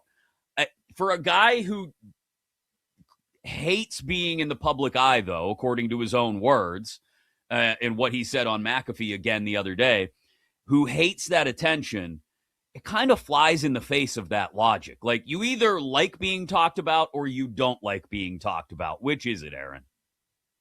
Which is why it doesn't make any sense, which is why I say, like, is he mentally stable? Because we don't know who his wife is, because he doesn't want to be in the public eye. And I don't necessarily blame him, his personal life, and he doesn't want that in the public eye. Fine, protect that as much as you want. I'm okay with all of that. But, like, this is football, and this is your job, and this is what you're paid to do. And this is, a part of football is being in the media. So it makes no sense to me. And I think he does it, like this is the reaction he probably wants, is me being like, I'm so annoyed over all this stuff. Why does he do this stuff to me? Like, but it doesn't make any sense. He did say one thing, though, that made a lot of sense. And like I said, it's somebody finally saying the quiet part out loud. As he was talking to Pat McAfee and the guys on his show the other day, Rodgers was talking about trying to stay in shape at the age of 42, not just football shape, but staying in shape for other very important reasons. This is we're not on ESPN. I mean, it wouldn't matter, but I want to look good. I want my wife to want to be all the time. Look good all the time. Okay. I mean, credit to Aaron. That is, why else are we trying to stay in shape? Let's be honest. Like, we can toe this line about, well, I want to make sure I'm healthy and I live a long life and da-da-da-da-da. No, the main priority is we still want to not look like big fat blobs, and we want the opposite sex. In the case of those of us who are married, we want our wives to still be interested in not giving us some excuse about how they're tired and they had a long day and they just want to roll over and go to sleep. Which works every time. Oh, it's been a long day. I'm exhausted. Yeah. Oh, I'm sorry, honey. I'm just so tired. Yeah, it's so tired. You can't wait till 10:30 p.m. It's too late. At least Aaron Rodgers is being honest with that. Right? We get some honesty out of that. I actually enjoy that from him. When my chubby ass crawls on that Peloton, it's not with the idea of, oh, I enjoy my quads burning for the next 45 minutes. No, it's, please, God, let me lose just a little bit more of the love handles and be just a little less disgusting if and when I get the opportunity to have a little fun later today. That's it. That's all. That's the truth. And he laid it out there. I give him credit.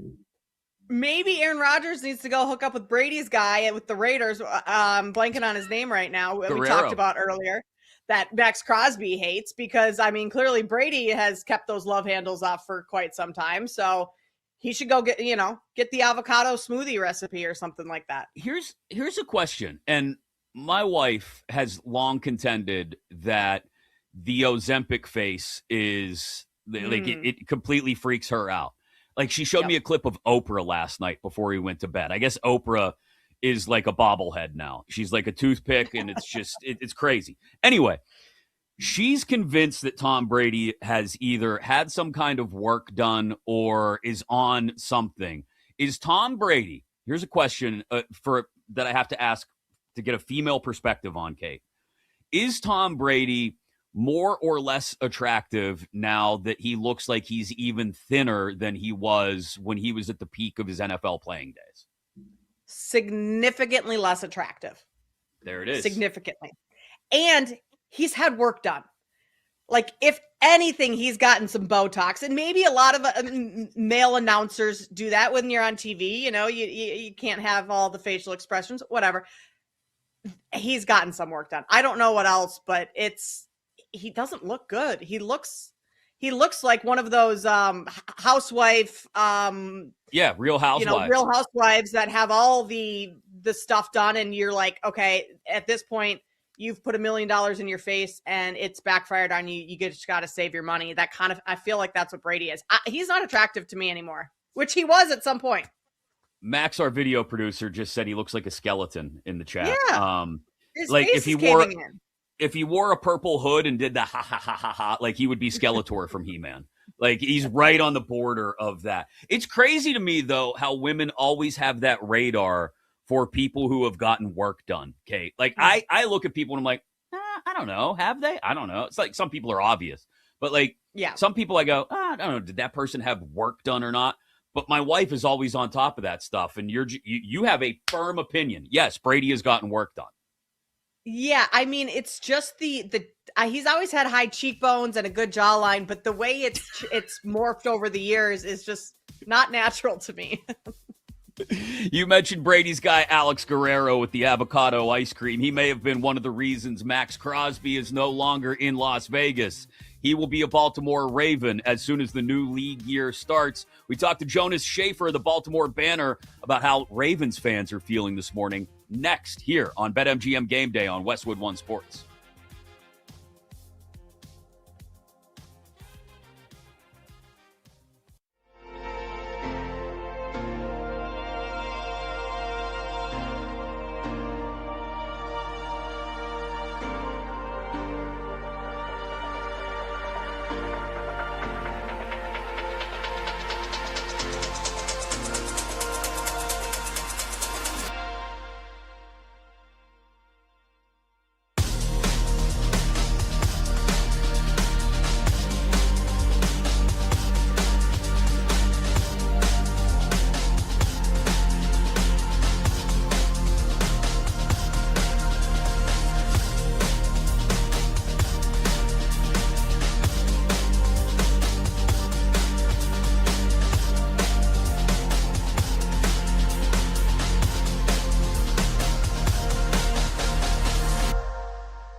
breaking down the biggest games and the smartest angles. This is BetMGM Game Day on Westwood One Sports. So much going on today. Not the least of which is NFL free agency opening up tomorrow. It is BetMGM Game Day here on Westwood One Sports, inside the Westwood One Sports app. Chris Mack alongside Kate Constable, live across North America on Sirius XM Channel 375. We'll get Jonas Schaefer of the Baltimore Banner on the line in just a little bit to ask about the reaction in the Charm City to the addition of Max Crosby for 2 first-round picks. We'll get Jonas, like I said, in just a couple minutes, but between NFL free agency, the World Baseball Classic going on, you got the Dominican up 2-1 on the Netherlands right now. Speaking of getting older, we were talking about Tom Brady a couple minutes ago, Kate. Speaking of getting older, I know I'm getting older, not just based on how I look and the gray in my beard, but also the fact that the managers in this WBC game right now are Andrew Jones for the Netherlands and Albert Pujols for the DR. Like, whew, yeah. When the guys you grew up watching are now the managers, you know you're old. Yeah, that's rough. It's kind of like, I mean, you're not significantly older than me, Chris. Like, I'm getting up there too. It's like when you look at the NFL draft coming up and it's like these kids were born in like 2008. I still feel like everyone's born in the 90s. That stuff's crazy to me, is that these are grown men, but they're like children still. And so, yeah, to see someone you grew up watching is now a manager. I mean, we're all getting older. Yeah. There are some college basketball games of note being played right now as well. Some tickets are going to be punched. Winthrop and High Point right now in the Big South Championship. High Point up by 6 at the half. We will talk college hoops in a little bit more detail in about 20 minutes. We'll have Zach, our producer, Zach Knows Ball, talk about some of the biggest storylines in college basketball as we get ready for Conference Championship Week. We will get into the WBC in some detail a little bit later in the final hour of the show. Stephen Nesbitt of The Athletic will join us. But Max Crosby is, well, not yet officially a Raven. He will be when the new league year opens on Wednesday, but it's done. 2 first-round picks to Vegas for Max Crosby from the Baltimore Ravens, and from Baltimore, the Baltimore Banner. Jonas Schaefer joins us now on BetMGM Game Day. And let's start there, Jonas. Just as a Ravens fan, that initial wash of elation and excitement as you find out that your team has acquired Max Crosby, but then you immediately ask yourself, okay, for what? And you find out over the ensuing few minutes or hours, 2 first-round picks. Is the feeling this morning in Baltimore as people wake up, this is incredible, we have Max Crosby, who cares what we had to give up? Or is there a little bit are some people tapping the brakes saying, we gave up 2 first-rounders? Yeah, I think there's a little bit of column A, a little bit of column B. I think, when you have something in hand and you know what that value is, it's easier to appreciate it.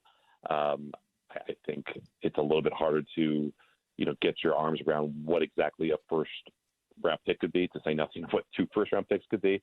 I think, even though this year's draft class is, not all that highly considered at the top of the draft, that could have been a very cost effective, starting lineman or starting wide receiver or edge rusher, perhaps, if the board fell their way. And then you look at next year, and it's probably an even better draft with just how many quarterbacks could potentially be available at the top of that one. And if things don't go right for the Ravens this year, then maybe you are foregoing a top 10 pick or a top 20 pick, and you're really kind of cutting your legs out in your roster building efforts. But the Ravens had a definite need. They have several definite needs. Offensive line is still probably near the top of that priority list, but it is one of the hardest things to acquire in the NFL after a legitimate starting quarterback is a 3-down edge rusher dynamo, and the Ravens have taken some swings there. Just like they kind of took some swings to land a wide receiver before they kind of got a Pro Bowler in Zay Flowers. They took David Ajabo when he was coming off the Achilles. They took Odafe Owe They took Mike Green despite all the, off-field concerns and their own kind of, history last offseason with the Justin Tucker stuff. It really hasn't paid out, really hasn't paid off. So what do you do in a situation like that? Well, there aren't a lot of top free agent edge rushers who become available. So really the best way to swing one is through a trade. And it is shocking still that the Ravens parted with 2 first-round picks, because this is a team that perennially has, anywhere from 8 to 12 picks every draft. And I think they've had a first-round pick in 13 straight drafts overall. And in 3 of those drafts, they've had 2 first-rounders. So for them to part with a first-rounder and another first-rounder for a veteran for the first time in franchise history, it's still tough to wrap your mind around. I know you said, one, Crosby fills a massive need that the Ravens had, but you also said they have several different needs. How much does Crosby move the needle in terms of making the Ravens what they want to be? And obviously that's a Super Bowl caliber team. Yeah, I think he does so much for their defense. I think that there were some Ravens fans enamored of the idea of maybe going after Trey Hendrickson, but I think when you compare Trey Hendrickson as a run defender and Max Crosby as a run defender, they are just in totally different universes. Hendrickson has those kind of short arms, hasn't really put a lot on tape that suggests that he could be the kind of guy that, Jesse Minter had in LA with Khalil Mack, just like a real true workhorse on those early downs, somebody who gets you to 3rd and long and then be a force on 3rd and long. Max Crosby is one of the best run defenders in the NFL. I think he had, the first or second most tackles per loss in the entire NFL last year, despite basically playing with a knee injury for half the season. So I think that part of his game will age really well. And it just comes down to, is he still going to kind of keep this incredible athleticism that he has that makes him an elite edge rusher? You look at some of the next-gen stats data from last year, despite that knee injury, despite him maybe, starting to, get over the hill as an athletic freak, he had the 4th fastest get-off in the entire NFL. Like, the only guys faster than him were Hendrickson, Myles Garrett, and I think Nick Bosa. So the fact that he is still turning and burning on that edge with all the kind of wear and tear and just the sheer mileage that he's put on that body, I think is a good sign. And to me, an indication that the Ravens are betting on a guy who's not going to completely fall off a cliff.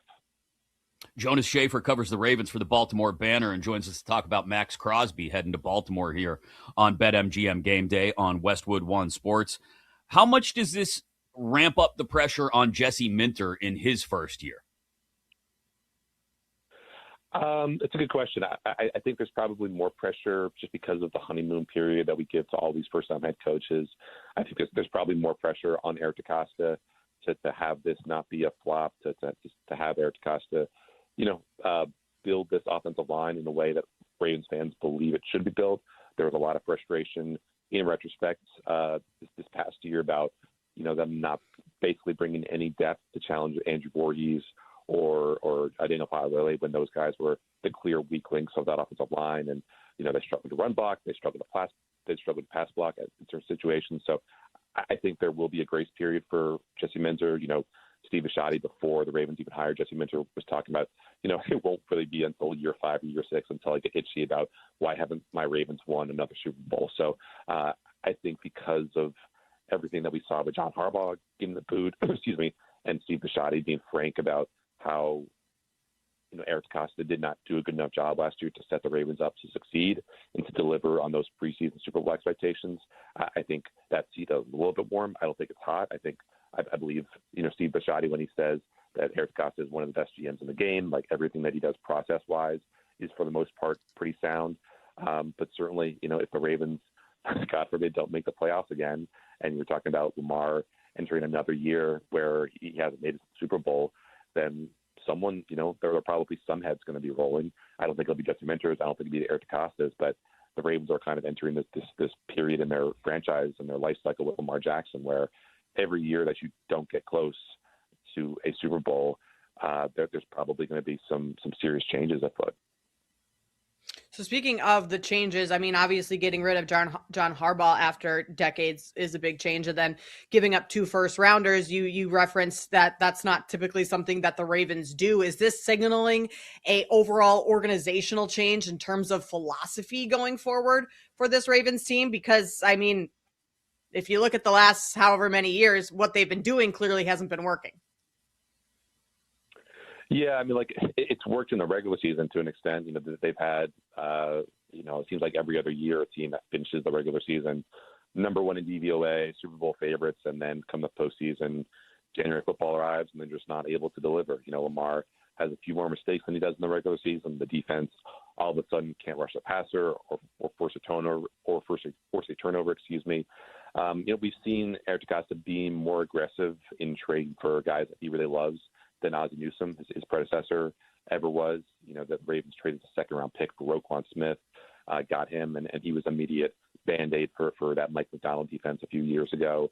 We've seen them trade first-round picks, around, but not for veteran players like we saw with Max Crosby. So I don't think that this is going to, I don't think the Ravens are all of a sudden going to become the FM picks Rams. I just think that it's still antithetical to this draft and develop philosophy that the Ravens have cultivated over the years and have made a lot of successful seasons out of. But I do think it represents, an acknowledgement from Eric DeCosta that something had to be done to put this team over the edge, to take them from good to great. Whether it's going to work, we'll see. But it's definitely, the biggest, boldest trade that I can remember for this Ravens team. Jonas Schaefer, the Baltimore Banner, talking Ravens with us as they add Max Crosby to the mix. But they give up the 1st-round pick, Jonas, and they're also over the cap. So they won't draft until 45th overall, and they'd have to make some moves to clear cap space to fortify some of those other positions you talked about, in particular offensive line, but I would think the receiver room as well. Not that they don't like Flowers and Bateman, but perhaps would like to have another target available to Lamar Jackson. How do they address those needs, like I said, with the limited cap space, negative cap space, and not drafting until deep into the 2nd round now? Yeah, the Crosby deal is interesting because, obviously he comes in with only base salaries to work with because of Vegas absorbing all of that, the guaranteed money. So you have some flexibility there in restructures that could push money to the back end of that deal and give you some flexibility. I think the big shoe that we're all waiting to drop is just what happens with Lamar Jackson's contract. I think the fact that the Ravens not only, traded for Crosby and that $30 million base salary, but they also are now re-signing Tyler Huntley to that team, suggests that they know that they will have space available to work with, because obviously you have to be cap compliant by Wednesday. So, Lamar's got a huge salary cap hit in 2026. I think it's $74.5 million. It's also $74.5 million in 2027. They can, do some restructuring. They can add another void year to help them get some relief. But the best thing for everyone involved is for Lamar Jackson to sign that extension and to put to bed any uncertainty that after that 2027 season, he might head to free agency and just have a absolute spending bonanza on his services, assuming that he's still the kind of level of quarterback that we expect him to be. So I think, the Ravens, they kind of wait until they have to make moves, whether it's cutting players, restructuring players, announcing extensions, but that they definitely have some cards that they can play to get to where they need to be in free agency, and maybe give themselves the liberty to sign a Linderbaum or to make a $10 to $20 million signing that kind of moves the needle. But it's just tough to tell where exactly that move is going to be, because it's all kind of a black box right now. Jonas, in Vegas, Crosby was the guy. He was, the man in that locker room and kind of commanded everything. And that's going to be a little different here in Baltimore. How does he fit within this whole, just locker room chemistry, knowing that you have a alpha in Lamar Jackson and some other players that have been there a really long time? Yeah, I think it's a great question. I think the Ravens have already, a kind of young alpha who does things differently in terms of his tone and temperament. And Kyle Hamilton, he's beloved in that locker room. He's obviously played through injuries. He's just incredibly smart, incredibly athletic, incredibly productive. But to see the outpouring of support that Max got on social media from his teammates, was I think, a pretty big indication that this is the kind of guy you want in your locker room. I know there are probably some Raiders fans listening who have some bad blood towards Max, just based on him wanting out of Vegas after, basically making his identity the guy who bleeds the silver and black. But I think there is this phrase about playing like a Raven, and Jesse Minter talked at his introductory press conference about kind of redefining that. And I think whatever definition he settles on, it'll probably look a lot like whatever Max Crosby does in Baltimore, because he's a guy who, like I mentioned, is a hard-nosed run defender. He never wants to come off the field, even though I think he probably will a little bit more in Baltimore than he did in Vegas. And he just loves football. In that farewell video that he posted yesterday on social media, he talks about ever since he was a little kid, football was all he wanted to do. And I think those are the kinds of players you want in your locker room. So I think he's going to be a great fit. It's going to be interesting to see what kind of, how he and Lamar get along. I don't know if Lamar got the heads up that Max was coming aboard. He posted something on social media on Friday that suggested that a big ticket move was coming, but they might have overlapped to the Pro Bowl, gotten to know one another. So I think he's going to be a great fit for this locker room. Just, can he stay healthy? Can he still be that premium edge rusher that the Ravens need? Jonas, before we let you run, let's set expectations, because the odds moved at BetMGM and other books. Baltimore now the favorites to win the AFC. You mentioned earlier, obviously Jesse Minter, Eric DeCosta, probably not the ones to bite the bullet if things don't meet expectations this year in Baltimore. But you are, like you said as well, is still at the peak of Lamar Jackson's powers, trying to capitalize on that every year by going out and adding Crosby. So what are realistic expectations in Baltimore, and what would leave Ravens fans massively disappointed? Is it Super Bowl or bust? Man, that's tough. I think it's probably at least get to the AFC Championship game. And I think you want more, to be honest. Like, you look around the landscape in the AFC, and some of the heavies, if you want to call it that, have seemingly, I don't want to say punted, but definitely made some conscious decisions not to go all in. Even Buffalo, they add DJ Moore, but they might lose some of that incredible offensive line. We don't really know what that defense is going to look like, considering just how poor it was at times last year. You see the Chiefs maybe, resetting their sights on 2027 by trading away Trent McDuffie and getting some draft capital. Obviously, the Patrick Mahomes ACL injury of it all makes you wonder a little bit. But there's so many good teams in the AFC. Like Jacksonville could be a real problem. Denver could be a problem. The Patriots, of course, are coming off a Super Bowl appearance. So there's just so many good dang quarterbacks in this conference that it's a lot tougher to get to that pinnacle, to use Max Crosby's language, than it was a couple of years ago. And, maybe there's another run from Cincinnati or someone like that. So I think there has to be an appreciation for just how difficult it will be to get to the Super Bowl with Lamar Jackson. But I think the fact that Vegas now has them as AFC favorites, and the possibility that the Ravens could make another splashy move this offseason and still have 10 draft picks to build out that depth and have Lamar Jackson be potentially a new, improved version of himself under Declan Doyle. I think the expectations have to at least be get into that AFC Championship game and definitely win the AFC North, because it should have been a historic repeat last year and they came woefully short. Jonas, great insight. We appreciate your time. It's going to be something to see how the top of the AFC and the AFC North shake out this year. But Lamar, Max Crosby, they've got the star power. We appreciate your thoughts, man. Thanks, guys. I wanted to commiserate with you guys because I grew up a Redskins fan, so it broke my heart yesterday to see Brian Arakpo Jr. Being talked about as a up-and-coming prospect. Like, where did the years go? We're all getting old, man. We're all getting Yep. old. Jonas Schaefer, Ravens beat reporter for the Baltimore Banner. Great stuff. Thanks again. We appreciate the time. That's interesting to me, Kate, that the expectations outside of Baltimore, at least, are, no, this is the team to beat in the AFC now. But I think Jonas makes a great point. With as stacked as the AFC is with very good teams, there's still no clear great team, I think. And I don't know, look, if you're the Ravens, if you're a Ravens fan, you're stoked at the addition of Max Crosby, but I think you still do wonder about those other depth holes that exist on the roster.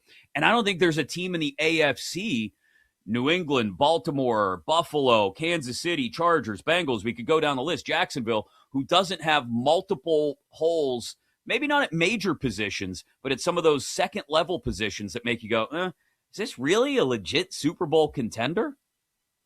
Yeah, I mean, and that felt like the story last year too, like the parity within the AFC significantly more than the NFC, which was more just top heavy. And it felt like you kind of knew who was going to be the representatives late in the season. So, I mean, and that's why when we're talking about free agency, it feels like almost every team we've referenced, Chris, has been an AFC team because of all of the holes that those teams have to fill. So that's the conference that I expect to be most active over the next week or so as we enter a free agency period. We've got teams trying to punch tickets in small conference tournaments. Northern Iowa up on UIC 52-47 in the second half. Winthrop up by 1 on High Point in the MVC and Big South championships, respectively. We've got Michigan State later. Definitely a massive game. Is Michigan definitely locked in as a 1? Is Michigan State definitely locked in as a 2 as we start to look ahead to the brackets a week from today? We'll talk to Tony Garcia in exactly 1 hour about that.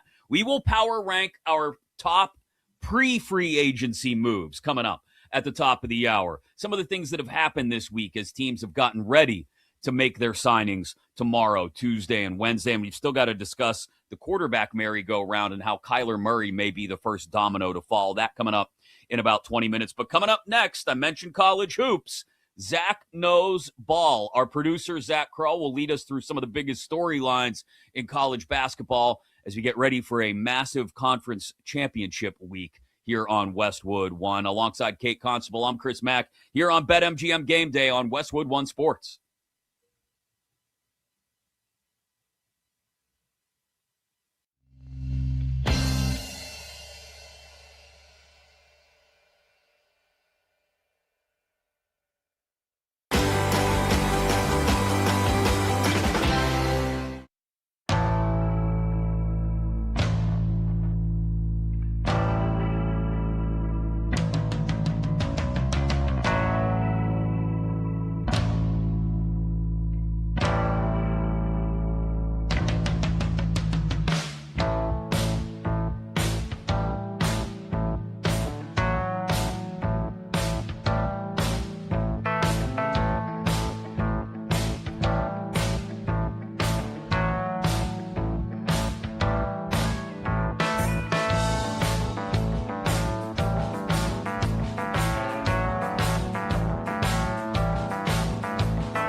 Your edge for the weekend slate. BetMGM Game Day continues on Westwood One Sports.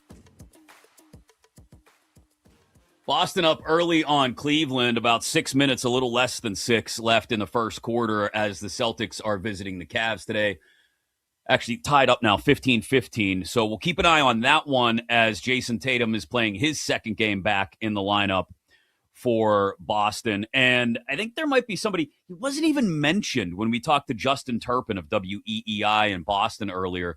I think there might be somebody who's being, as crazy as it sounds, a little underappreciated at this point of the season in the NBA. We'll get into that in a little more than an hour here on BetMGM Game Day. Alongside Kate Constable, I'm Chris Mack here on Westwood One Sports, inside the Westwood One Sports app, and live across North America on Sirius XM Channel 375. Coming up in just a few minutes, we take a look at that quarterback merry-go-round that will take place in the NFL over the next few days and weeks. And is Kyler Murray the first domino to fall? If so, where does it fall? Arizona, Miami, Minnesota, Jets, Colts, Falcons, all looking for quarterbacks. At least a few of those spots make sense for Murray. College basketball, obviously, tickets getting punched by some of the smaller conferences today. We'll keep you up to date on those games as well. There's no better place to be during March matchups than Vegas. This year, college basketball fans, you can win a VIP trip to the Court of Legends event featuring the Cavender twins. All you got to do, play sports bets, and your position on the leaderboard will then determine if you win one of those 25 grand prize packages. Sign into your BetMGM account, opt into the promotion, then start placing bets of at least $10 to climb the leaderboard. Make this March one to remember. Join the Court of Legends leaderboard and make it legendary. Selection Sunday, just 1 week away. And so, with so much going on in the world of college basketball, Tony Garcia of the Detroit Free Press joining us in a little less than an hour to preview the Michigan State game this afternoon. We had to get our producer, Zach Krull, in here because Zach knows ball. And I don't know where to start, Zach, but I think in particular we start, before we get to Hurley shenanigans, or before we get to the 1 seed line and how it may or may not adjust based on UConn's ugly loss yesterday, let's start with those small schools, right? We've already punched some tickets. Tennessee State in yesterday. We've got, as I mentioned, Winthrop and High Point playing right now. Northern Iowa against UIC. Queens plays Central Arkansas in just a little bit. So what are some of these mid-major, small conference mid-major teams? Are there any out there that can make some noise? Well, it's funny, Chris. One of them was Belmont in the Missouri Valley. This was a team that was projected to be one of the top 12 or 11 seeds. And not only did they lose in their opening conference tournament game, they got ran off the floor by Drake, who was under 500 going into that game. So that just shows you how cruel conference tournaments could be so far. Yeah, it's chaos. Like, Kate, I don't know if you saw the end of, and look, it wasn't a conference tournament game, and Duquesne is not going to the NCAA tournament unless they go on some sort of magical run in the A10. But I don't know if you saw the end of the game between Duquesne and Richmond yesterday that ended on a buzzer beater. Duquesne was down 30 and stormed all the way back. Like, it's just indicative of how absolutely anything can happen this time of year. Well, that's what makes this time of year the best time. I mean, that's what makes it March, because magical things happen. I did not see that shot, Chris, but I don't, doubt that we're going to get a ton of those types of moments over the next, month or so. The one team that I want to talk about and know more about, Zach, is Miami of Ohio. Why have we all just counted them out of winning their conference tournament? Because the talk is like, okay, if they don't win, maybe they shouldn't be in. They should be in. They just went undefeated. I know the competition is not that hard, but it feels like everyone's already counted them out of winning the conference tournament, which is certain. I mean, they've won every game so far. Well, Akron right now is the favorite to win the MAC conference tournament, which is on weird. BetMGM. Yeah. I think it comes down to the schedule. They didn't face anyone great in non-conference, and then the games they do win, they're squeaking by 3 or 4 points. And also, Akron is a really good program. They've made 3 of the last 4 NCAA tournaments. John Gross is their head coach. He used to be at Illinois, so he knows what he's doing. But I feel like when it comes to Miami, Ohio, it's inevitable. They're going to make their conference tournament final, lose, be a huge talking point on Selection Sunday, and then get put into the first 4 games in Dayton just to make us watch. I feel like that's the inevitable script that happens here. That's ridiculous. See, I'm sorry. If you go 31-1 or 32-1 or whatever the heck Miami's record may be by the time they're done with the MAC conference tournament this week, you're solidly in. You shouldn't have to play in Dayton. Sorry, old man shaking fist at cloud right now about the play-in games in Dayton. I still don't consider that legit tournament. No. If you've won every game this year, regardless of how close these games are, for college age students to be locked in like they have been all season long, that in and of itself is impressive enough to put them in the tournament. I don't understand these people that are, I guess I understand their side of the argument is that the schedule, but don't you want a team like this in the tournament? A team that's been fun to watch all year, that's, yes, defied the odds. That's what March is all about. The real reason why they're ranked so low right now is their KenPom ranking. The advanced numbers and analytics don't like them, and that is something we've decided to put a lot of stock in.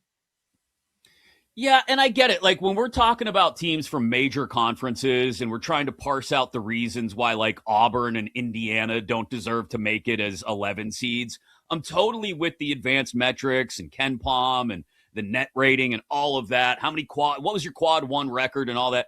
I get it. But when you win 31 games, you're in. I'm sorry. I don't care if you beat an 8th grade girls Catholic school team. You went 31-0, you're in. So I understand, okay, you want to place them as an 11 seed or a 10 seed despite their record, by all means, go right ahead. And because they played a bunch of squeakers in the MAC, okay, I'm with it. But they've got to be in, and you can't put them in Dayton. You can't. But it's a great point, Zach. Knowing that they might be one of those stories that everybody's talking about, that's the perfect way to get people to tune in on Tuesday or Wednesday night, is to put them in Dayton, which is just crazy. Definitely. And I wasn't always a believer in the theory that, oh, the committee just puts the teams in Dayton that will draw the most eyeballs and draw the most ratings. Like, I didn't always believe that. And then North Carolina got into the tournament last year when they had no business doing so. And that was really the moment for me where the light bulb kind of flipped.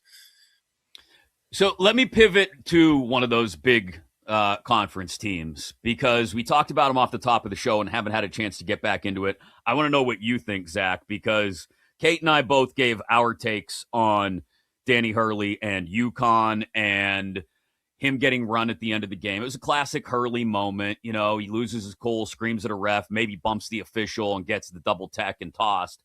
But, you know, I don't know if there's a certain point where the coach that screams and yells and loses his mind loses effectiveness. And I don't know if Hurley wasn't trying to create one of those awakening moments for his team in the very end there. Maybe he just simply lost his temper because he didn't like the fact that there wasn't a foul called there and it went the other way. But if he was trying to rattle his guys awake because they seem to be slipping at the worst possible time of year, I wonder if the people in that program, especially the players, have just grown numb to Danny Hurley doing this, and they're like, oh, okay, coach flipped out and lost it again, and okay, yeah, we'll reset at the Big East tournament next week, whatever.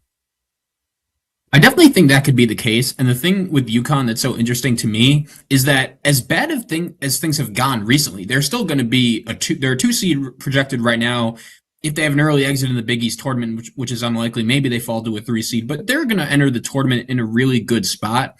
It's just complicated to evaluate the Big East right now because this conference is most likely only going to get 3 teams in, and UConn seems like they're bored. And I can't blame them for that. When you only have a number of games you could really get up for throughout conference play, it's going to happen. They've been disappointing, but man, Rick Pitino coming into St. John's and winning the Big East regular season back-to-back years. We all know he's a great coach, but I feel like this is something that we need to be talking about more, is that the St. John's basketball program was dead, and this guy comes in, and in his second and third year, he has them winning the conference. I mean, bravo to him. I still feel like he's somehow underrated, despite being a clear-cut first-ballot Hall of Famer. Yeah, so this St. John's team, I mean, clearly very, very good this year, 18-2, but are they good enough to win a title? Maybe they're good enough to win the Big East, but are they good enough to win a national title? Probably not. I think the team they had last year that got a number 2 seed was better, but again, like this team struggled during non-conference play and have turned it on recently during Big East play. I think they've improved a lot. But part of that is also just the Big East not being very good. It's a shame because the conference tournaments are coming up this week, and there's no doubt the best atmosphere, the conference tournament that has the most aura is the Big East tournament at Madison Square Garden. It's just unfortunate that besides UConn, St. John's, and Villanova, most likely not a lot of these teams are going to be playing in the Big Dance. Yeah, I'm curious about a Big Ten matchup this afternoon, and I don't think there's the possibility of seed lines flipping just on this game. But we'll ask Tony Garcia about Michigan State in less than an hour. He'll join us right around 2:20 Eastern here on BetMGM Game Day on Westwood 1. Zach knows ball, and that's why we have him in every single week to talk about the storylines in college basketball, and no better time than right now, obviously. This segment sponsored by Progressive Insurance. Save on commercial auto insurance from Progressive. Get a fast quote at progressivecommercial.com. All reports, all the odds, everywhere you can bet on it, everything is suggesting it's Kyler Murray to Minnesota. But should that be looked at as a done deal? Does somewhere else make more sense for Kyler Murray?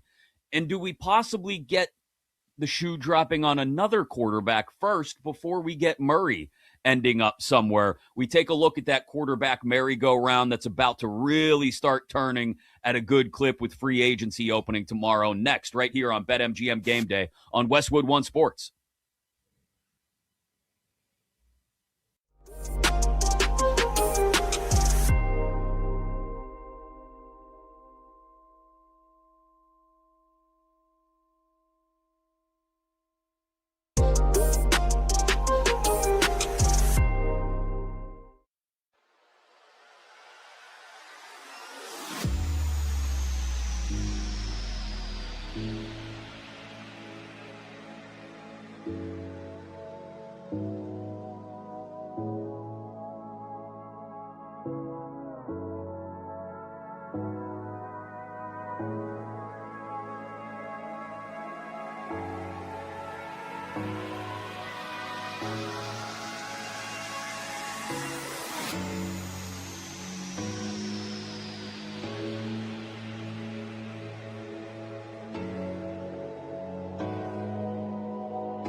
Smart takes, real stakes. The weekend starts now with BetMGM Game Day on Westwood One Sports. And a million things going on, not the least of which is free agency opening in the NFL tomorrow, officially on Wednesday. But we know tomorrow is when we'll start to hear news with the legal tampering period of players going elsewhere. And the nonsense started before free agency even officially opened or legal tampering even opened. We've talked plenty about the Max Crosby deal to Baltimore and DJ Moore to Buffalo, what that means for A.J. Brown in Philly. Kyler Murray, though, is near the top of the list of people. You got to wonder, where are they going to end up? Alongside Kate Constable, I'm Chris Mack here on BetMGM Game Day on Westwood One Sports, inside the Westwood One Sports app, and live across North America on SiriusXM Channel 375. Your thoughts on where guys should be headed, what players make the most sense for which teams at 310-840-4910, 310-840-4910 to get a hold of us here. WBC is going on today, college hoops going on. We talked earlier about the Celtics in Cleveland up 9 in the second quarter on the Cavs right now, and Jason Tatum's second game back. We'll get back into college hoops in just a little bit. Tony Garcia, the Detroit Free Press, will join us to preview the Michigan State game later this afternoon. And Stephen Nesbitt of The Athletic will join us at 3 Eastern to talk WBC. It sounds like Tarek Skubal may be considering staying with Team USA and not immediately going back to Tigers camp, as was originally the plan. Interesting. How would the Tigers fans feel about that, knowing that things were previously scheduled for him to leave after that one start that he made last night in the American win over Great Britain? But Kyler Murray, as I mentioned, Kate, is going to be available. There are plenty of teams that are looking for quarterbacks. There's the Dolphins. There's the favorite to land Murray, the Vikings.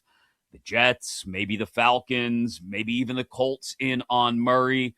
As you take a step back and think about where we've gone with the discussion around quarterbacks in this free agency period, how important is it for a team like Minnesota or maybe even Miami to jump on Kyler Murray early and get this done, especially given the fact that it shouldn't cost big money because of the fact he's still getting a ton of money from Arizona this year? I think it's most important for Minnesota because they have clearly come out and shown that J.J. McCarthy is not their guy. The fact that you are already looking for a new quarterback when you just drafted him, you got rid of Sam Darnold and Daniel Jones because McCarthy was supposed to come in and be the person, and it didn't pan out that way. And they're ready to move on quickly because they clearly don't believe in him. And so with the limited number of quarterbacks in the free agent market right now, you don't want someone else to jump on that because then you are stuck another year of McCarthy or one of the other free agents, and it's just a mediocre class right now. Like maybe Malik Willis is an upgrade from McCarthy, but not that significant of an upgrade where I think it's probably like turning your franchise around type of thing. And Minnesota is one of those teams that's pretty set elsewhere. Like they have a great roster. Their defense is good. The offensive line is solid. Obviously you have, Justin Jefferson and a lot of offensive weapons. So getting the quarterback right, and maybe Kyler Murray isn't like, I mean, if they had the pick of the litter, I doubt he would be the top option in terms of, any overall quarterback, not just the free agents. Sure. I wonder if Kyler Murray can make it through a season.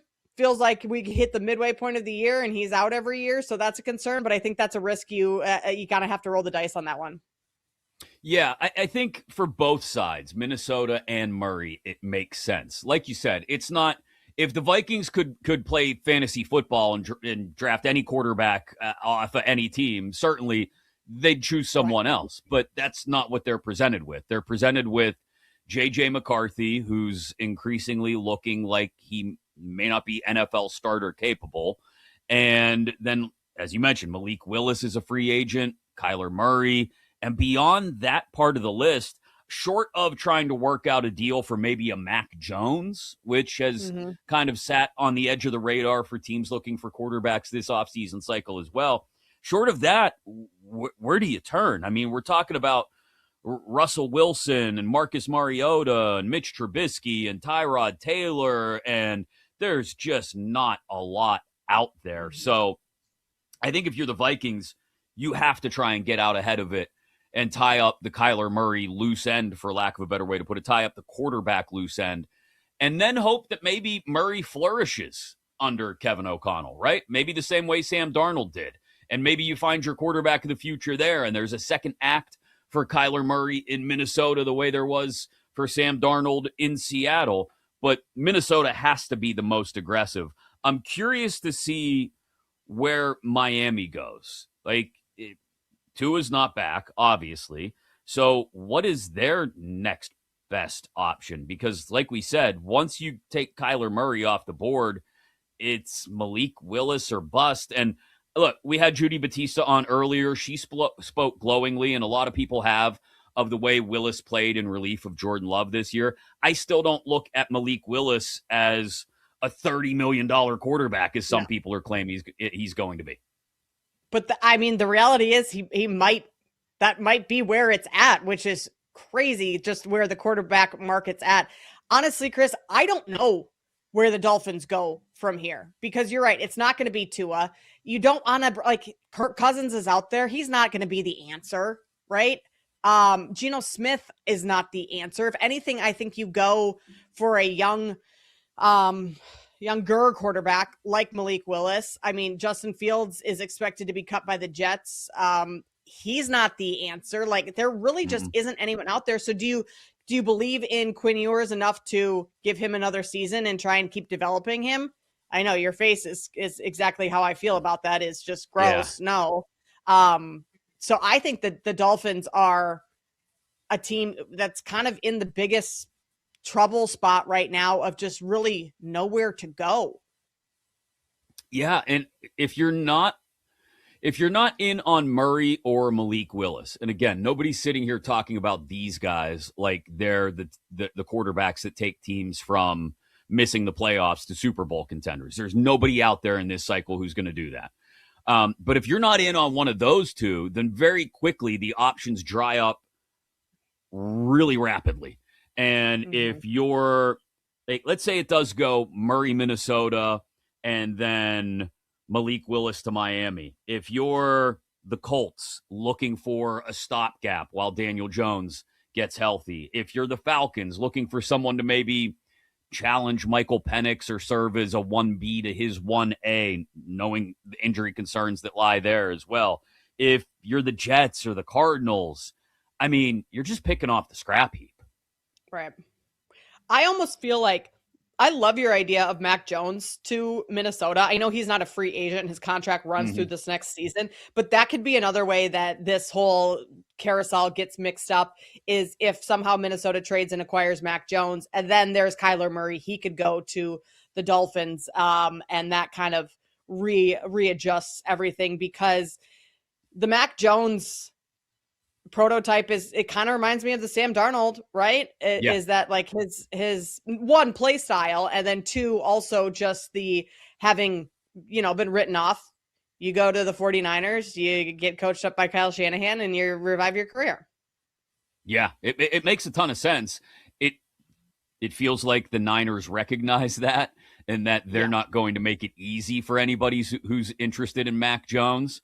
And I don't think anybody wants to pay not premium draft pick compensation. You're not giving up a first or second rounder for Mac Jones, but I wouldn't be surprised if the Niners are trying to hold out for a third round pick, a fourth round pick in exchange for Mac Jones, so that they can get something out of the deal. Otherwise, they just hold on to him and they feel secure in having a backup the next time Brock Purdy goes down. A lot of moves have already been made, with free agency not really getting going until tomorrow. We will power rank our top moves of those pre-free agency transactions next here on BetMGM Game Day on Westwood One Sports.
Your weekend sports conversation rolls on with BetMGM Game Day right here on Westwood One Sports.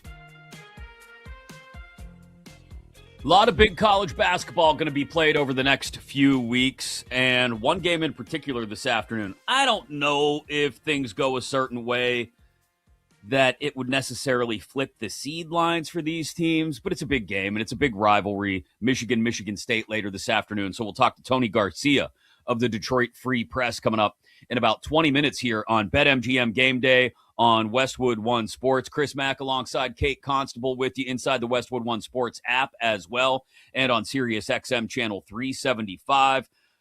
I'm pretty sure there's one guy, as crazy as it sounds, because he gets talked about a lot, who's a little underappreciated. We'll get into that a little bit later as well. Plus, the WBC continues.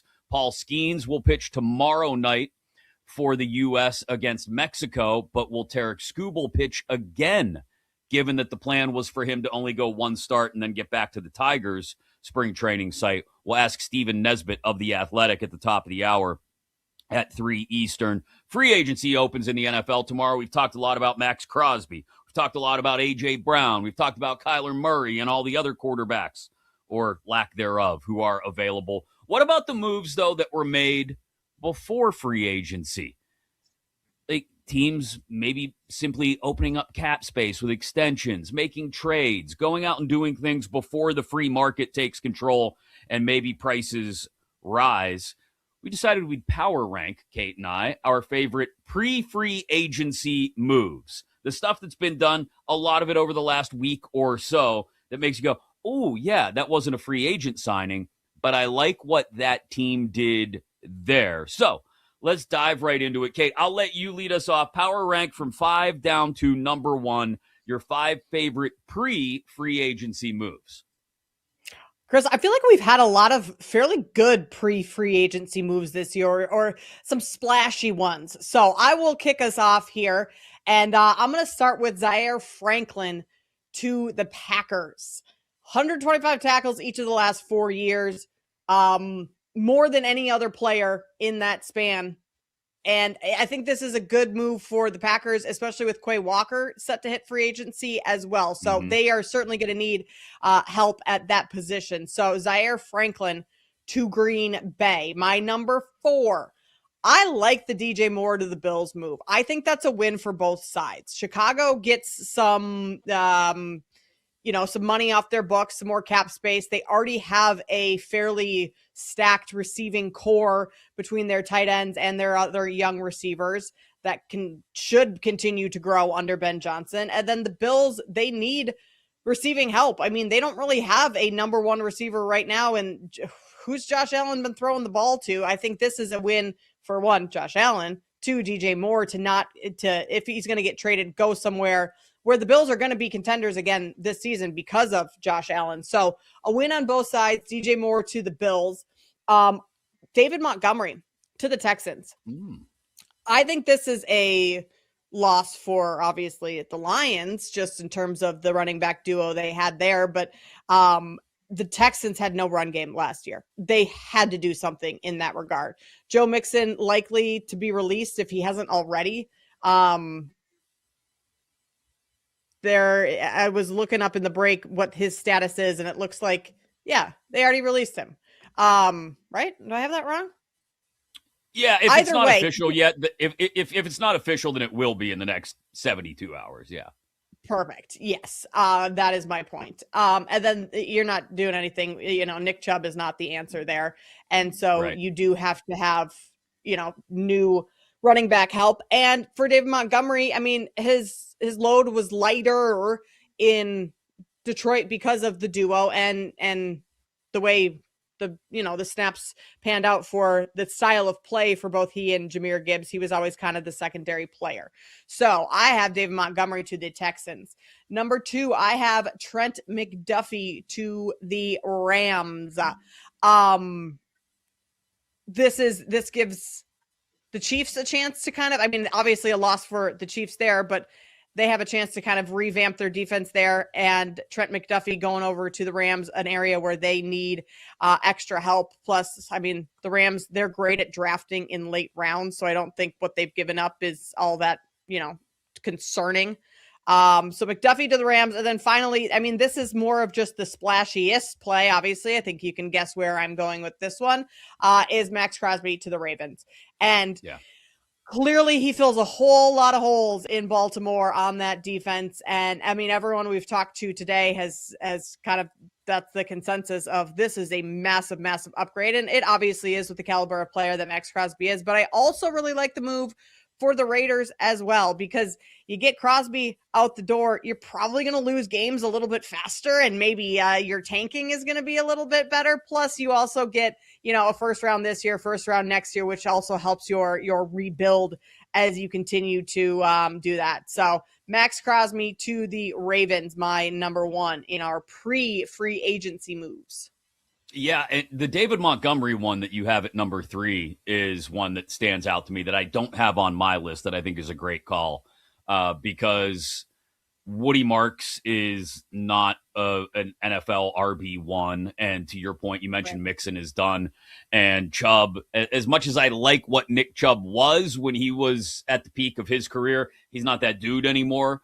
So getting a legitimate 1A, and Montgomery, I know, he wasn't a squeaky wheel about it, but wasn't ecstatic about losing as many touches to Jahmyr Gibbs as he did this past season. So it makes sense. He goes off, he becomes the 1A, Woody Marks the 1B. I think that's a great call.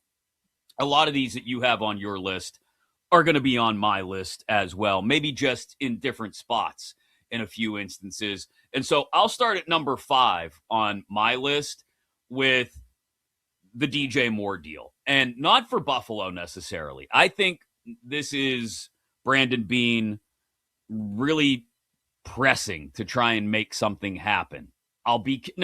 Maybe he goes out and signs himself a free agent wide receiver to add to the mix as well. But like I said, Buffalo not exactly drowning in draft picks now. They've got 26 in the first round, 91 in the third round.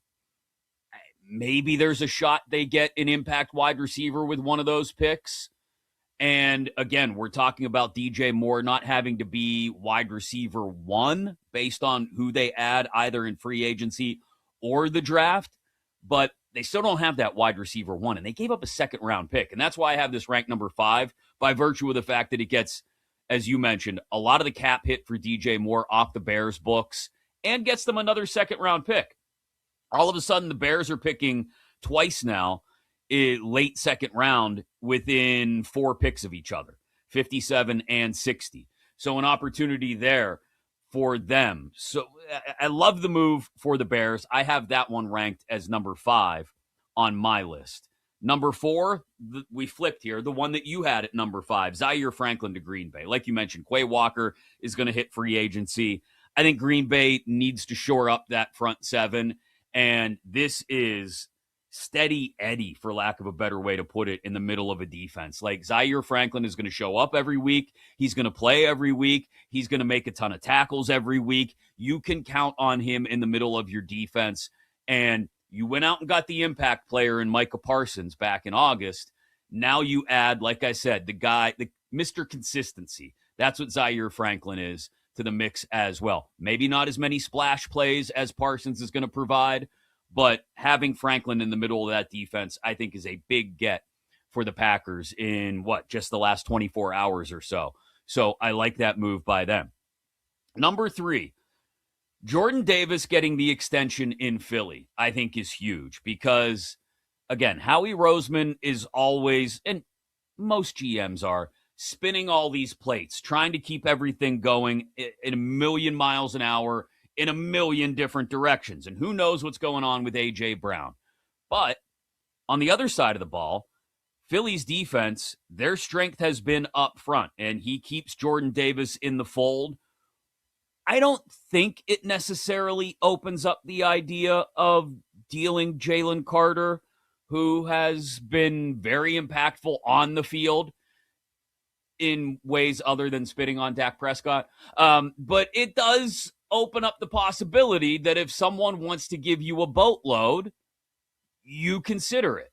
Maybe it doesn't even happen this offseason. Maybe it's next year when you're starting to think about an extension for Jalen Carter. Maybe this year isn't as impactful for him. It's Howie Roseman playing 4D chess. And I appreciate the extension to Jordan Davis and trying to keep together that front seven that's been so massive for everything that Philadelphia has done over the last couple of years. So I have that ranked number 3. Number 2, I also have, like you did, Trent McDuffie to the Rams.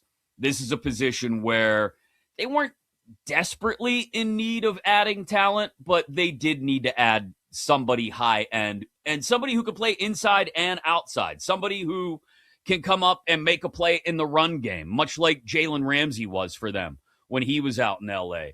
They need somebody there who can do that and also cover. He's not the best cover corner in the league, but he's very good.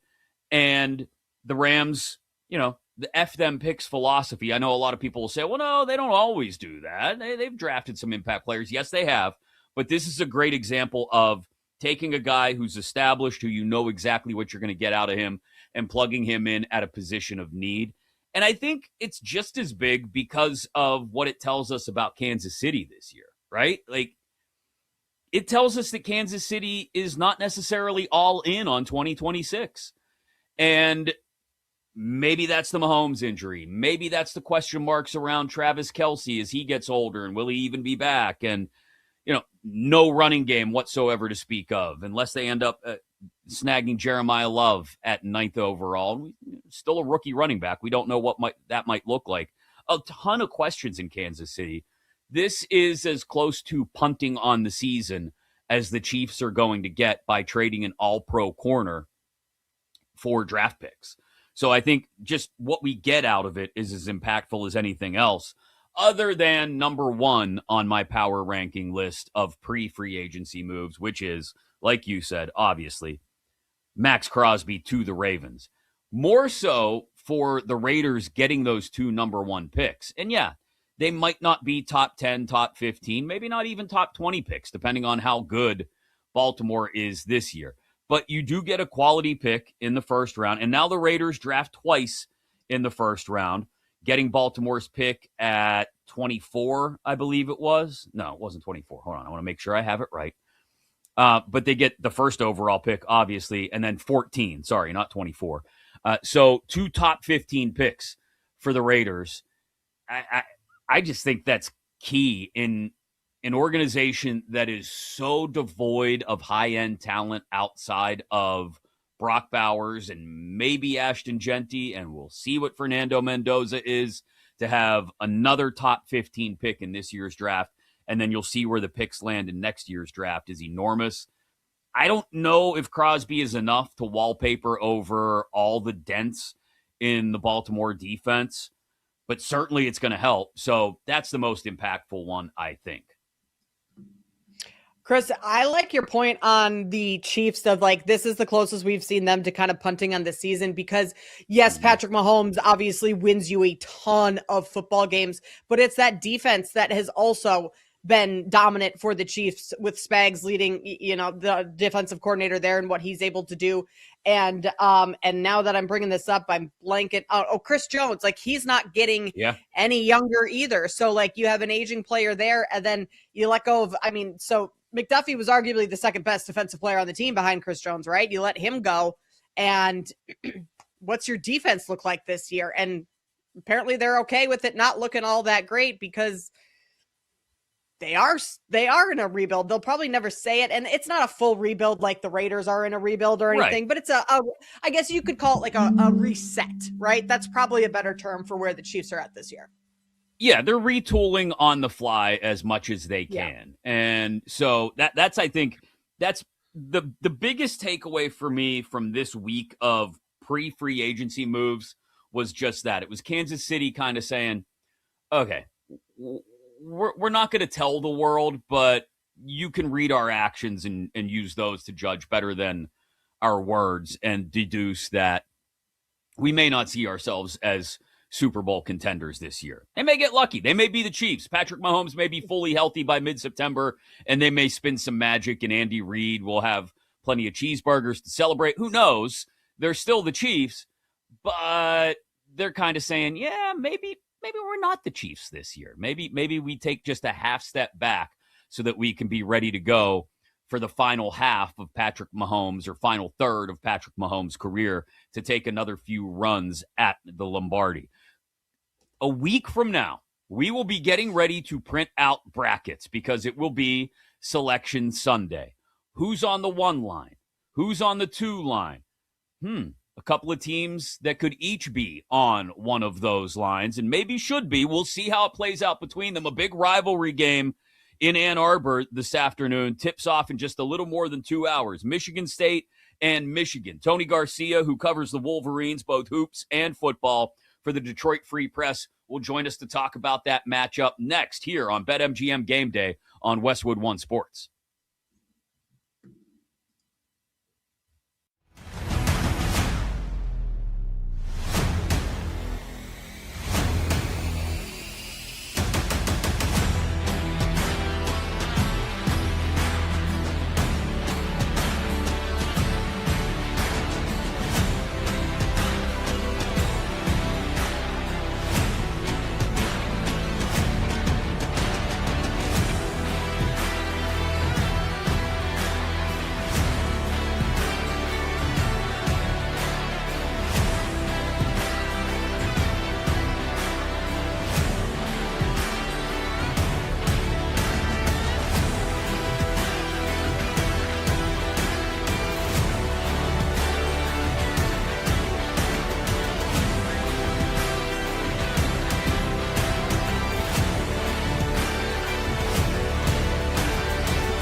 breaking down the biggest games and the smartest angles. This is BetMGM Game Day on Westwood One Sports. We'll have some teams punching tickets today with some small conference tournament championship games going on. And we got a big Big Ten rivalry brewing. Final regular season matchup for Michigan and Michigan State. Of course, the rivalry against one another in Ann Arbor as the Wolverines try to become the first Big Ten team in 40 years to go undefeated in their conference road slate. They have been dominant at times this year. An ugly win against Iowa the other day after a stumble against Duke. Another one of those one-line teams that we're talking about with brackets due to come out a week from now. We'll talk to Tony Garcia, the Detroit Free Press, in just a moment here on BetMGM Game Day on Westwood One Sports. I'm Chris Mack alongside Kate Constable, live across North America on Sirius XM Channel 375 and always inside the Westwood One Sports app. Good afternoon, Tony. We're about 2 hours away from tip of this one, and this Michigan team that's been an absolute juggernaut all year. I don't know. Is there a feeling that maybe after the stumble against Duke, if you want to call it that, and an ugly win against Iowa a couple days ago, that maybe they're just ready for the tournament to be here so they can refocus on the ultimate goal?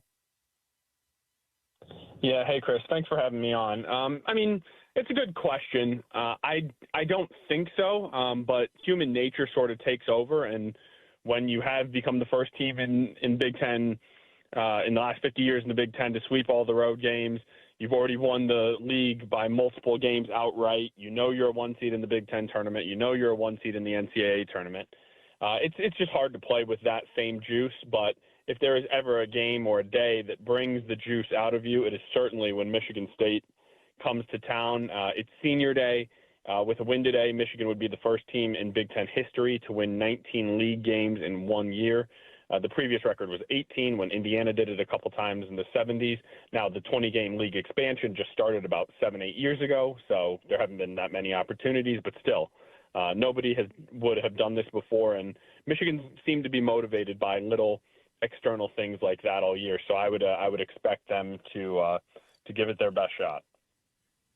Tony, Michigan has been very good over the last couple of seasons, but what is it about this specific team and this roster that has allowed them to have the type of success that they've had this year? Yeah, Katie. I think simply put, they're just dominant. We'll ask Dusty May all those sorts of questions, right? Like, what makes you really good on the road? How is it you've beaten so many ranked teams? How is it that you're able to set a Big Ten record with 7 wins by 40 points? And he's like, we've got really good players. Sometimes it's that simple. I mean, Yaxel Lundeborg is going to be an All-American. Elliot Cadeau has been everything they've needed, the point guard coming over from North Carolina. Morris Johnson Jr. and Adai Mara, their front court are just massive. They're talented. They're capable. I mean, I saw a mock draft earlier this week where Lundeborg, Mara, and Johnson were all first-round picks. So if you got 3 first-round NBA guys or potentially on one roster, that's going to make things a lot easier. And then they have 4 holdovers. Well, one of them is now injured in LJ Kaysen, but Namari Burnett is a 6th-year guard. Roddy Gale Jr. started for 2 years for Ohio State before he came to Ann Arbor. Will Cheddar is a 5th-year guy, and they're deep. They're talented. They've got all the pieces. You mentioned the Kaysen injury, Tony. How does that affect them going into the Big Ten tournament? Yeah, it definitely does. I mean, I think that's a large part of what led to some of that sloppiness and ugliness against Iowa in Iowa City on Thursday. He has sort of been their he's their spark plug off the bench. He was playing absolutely the best ball of his career in the last month before he went down. And so now Michigan's going to need to sort of find I don't know if they need a backup point guard because nobody's going to replace exactly what LJ does, but in the minutes where Elliot Cadeau, their point guard, is not on the court, they're going to have to find a way to continue to facilitate offense. What's fortunate for them is they don't operate like a Michigan State or a Purdue where they run all their offense through Jeremy Fears or through Braden Smith. They run sort of a motion offense where anybody can get them into any set at any time, but it's just a different rotation, right? There's going to be different player combinations, different roles being asked of people, and so you're sort of figuring that out on the fly as March has arrived. You never want an injury to happen, but certainly it makes it all the more difficult when it's the last game in February, and then here you are in March, and you're trying to figure out sort of what's our plan B when Cadeau's not here. Yeah, does that concern you come NCAA tournament time? Because we know kind of the prototype for teams that have a lot of success there is teams with really good guard play, and now you're down a guard. So how does that change just the way Michigan might, maybe attack or their philosophy going into the tournament? Yeah, you said it, Katie. It's a great point. I mean, we've all heard that guards win in March. This team is not without guards. Cadeau has been great. Trey McKinney, who I haven't mentioned yet, he was a McDonald's All-American. He's going to be an All-Big Ten freshman. He's averaging double figures for Michigan. He's really answered the bell. He's more of a combo guard, sort of more of a 2 than a true 1. So they might put a little bit on his plate. In Iowa, in the one-game sample size, Roddy Gale was bringing the ball up the court a lot. But then you can have people like Yaxel Lendeborg, who is really a unicorn. He's sort of a jack of all trades.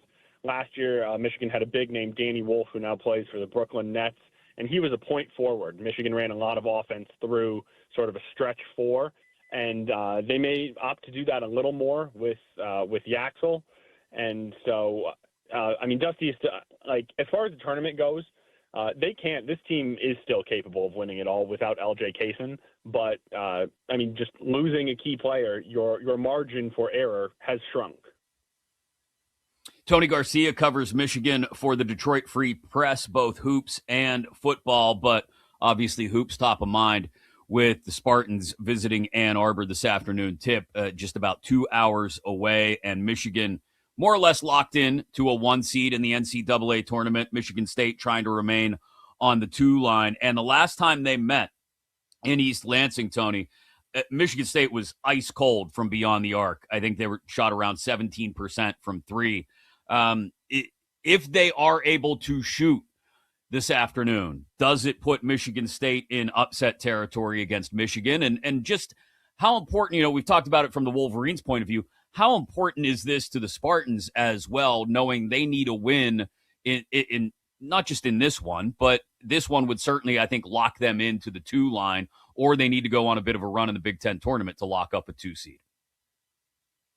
Yeah, I think by being either a 2 or a 3, they know they're not going to have to see that 1 seed until the Elite 8, which they would have to do whichever of those seeds they were. So for this one, I think it's more of a pride thing. Michigan State is the historic, in the recent history, basketball power of this state. And, there were the years where John Beilein really sort of evened things, and then MSU had won 4 straight in the rivalry coming in 7 of the last 9. But now Michigan took the game in Breslin Center in East Lansing for the first time since 2017, 2018.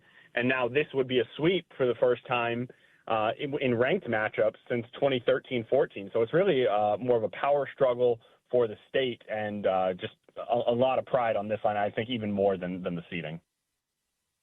Tony, I know you cover specifically the Michigan Wolverines, but being in the state of Michigan, I'm sure you know what's going on with the Spartans pretty well. Obviously, you've watched them play Michigan this year, but outside of the Tom Izzo March magic that seems to come every year, is this roster for Michigan State, is this a team that you think could make a deep run in the NCAA tournament? I do. I think their upside is a little bit more limited than Michigan's, but we've had years where San Diego State and Florida Atlantic were playing for a spot in the national championship. So once March goes, all bets are off. But no, I think Jeremy Fears Jr., their point guard, he or Yaxel Lendeborg will be the Big Ten Player of the Year. He's been exceptional this season, and he's really the straw that stirs that drink. And then outside of that, it's sort of the Michigan State formula. It's just been developing. They've got Jackson Kohler, who's been there for 4 years, Carson Cooper, who's been there for 4 years, Cohen Carr, who is the greatest in-game dunker I've ever seen at any level. He is a walking human highlight reel. There's not a ton of true one-on-one guys who can create their own. But they've got a lot of pieces. They've got Tom Izzo. They've got guys like Jordan Scott, a freshman who's come on, Cam Ward, another freshman who is big and physical, and he is going to be a problem in this league for some time to come. I mean, they just went into Mackey and beat Purdue. They beat Illinois straight up, and the computers love both those teams. Both those teams are like top 6 KenPom. They were up on Michigan with 6 minutes left. They were up on Duke with 5 minutes left. So, and those are the 2 top teams in the country. And now both those games were at home. But I mean, they've shown that they can hang with teams, and I think this is if you're any other team, you're not excited about drawing Michigan State in March. You're just not. Tony Garcia from the Detroit Free Press getting us ready for Michigan State this afternoon here on BetMGM Game Day. Chris Mack alongside Kate Constable on Westwood One Sports. Go down this path with me, Tony, and tell me if you think I'm hallucinating. Is there a world where the Wolverines lose today and then maybe bow out in an ugly loss in the quarterfinals? Not saying I want this to happen or I think it would happen. If this were a possibility, they lose today and then lose in the quarters to whoever it may be, Ohio State, Iowa. Is there a world where they fall off the one line, or are they just based on their absolute dominance for most of the regular season locked in as a 1 seed?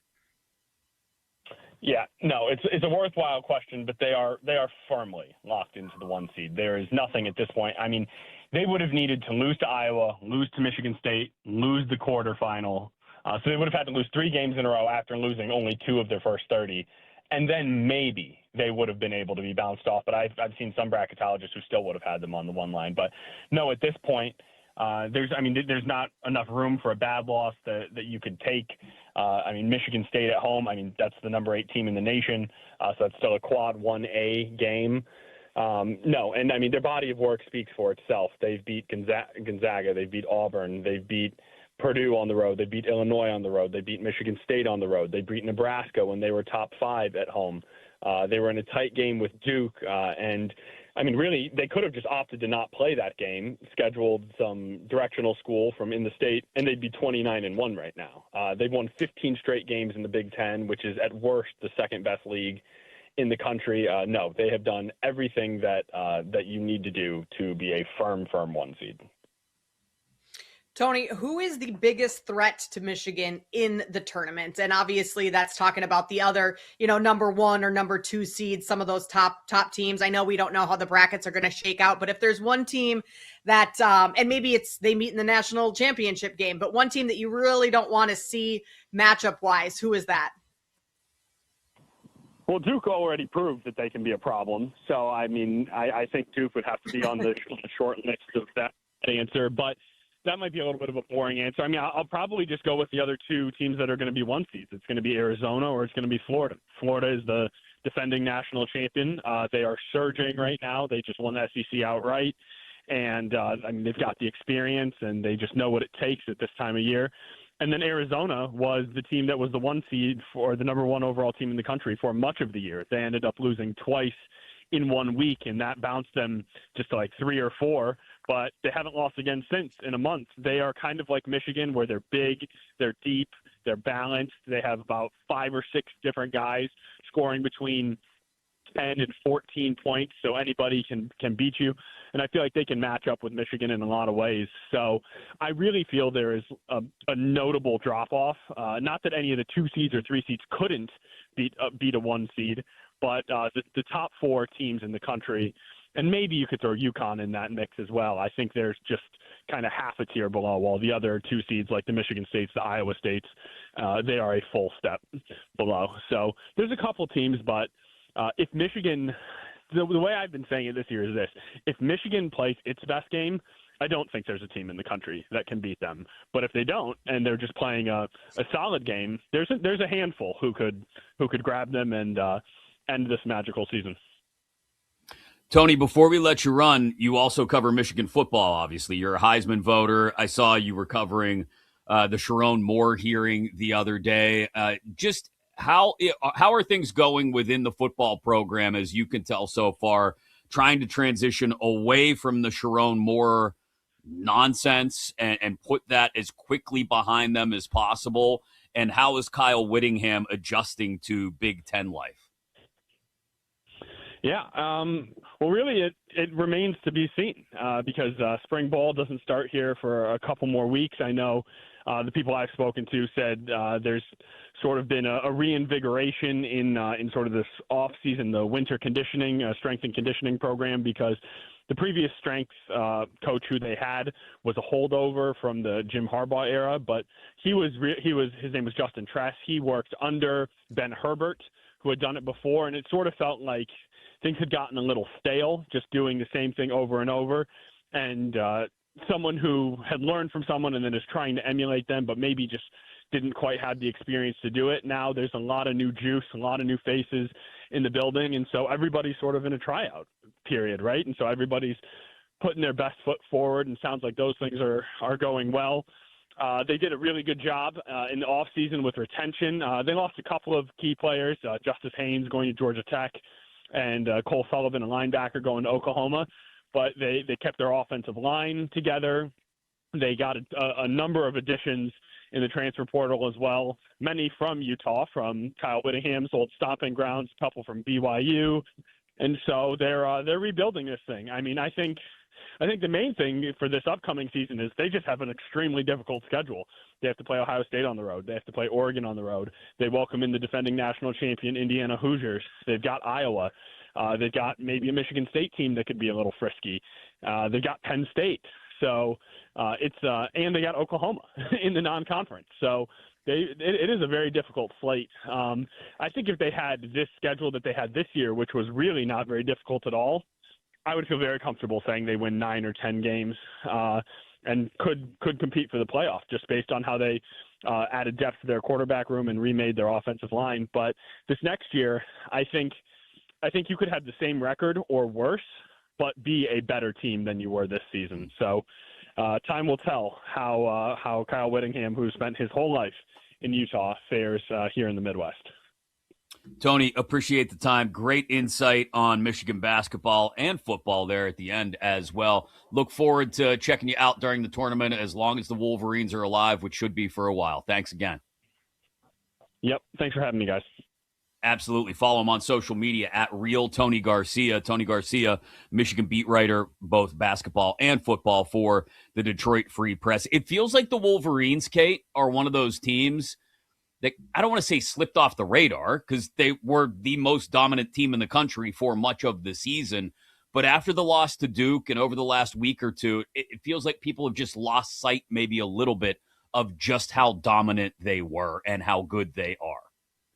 Well, I also think they're not they are an extremely dominant team, but they're not like a super flashy, sexy team in terms of how their play style. You're not getting crazy dunks all the time. I think that's just part of it too. It almost feels like they're flying under the radar, but that's sometimes a really good spot for teams to be in. And I mean, how much can you really be flying under the radar when you only have 2 losses on the season and you're going to be a number 1 seed? But of the number 1 seeds, Arizona gets so much talk, and I feel like they're in the headlines all the time. I feel like Florida is another team that's a little bit more under the radar, although they're starting to get talked about more. But when the other, 1 seeds are Duke and Arizona that get a lot of headlines, Michigan kind of takes a step back, and I think they're probably, if you were to ask them, okay with that. Yeah, it's going to be something to see those teams on the one line right now anyway, Duke, Michigan, Arizona, Florida, how much momentum they carry into the NCAA tournament based on what goes on in their conference tournaments this week.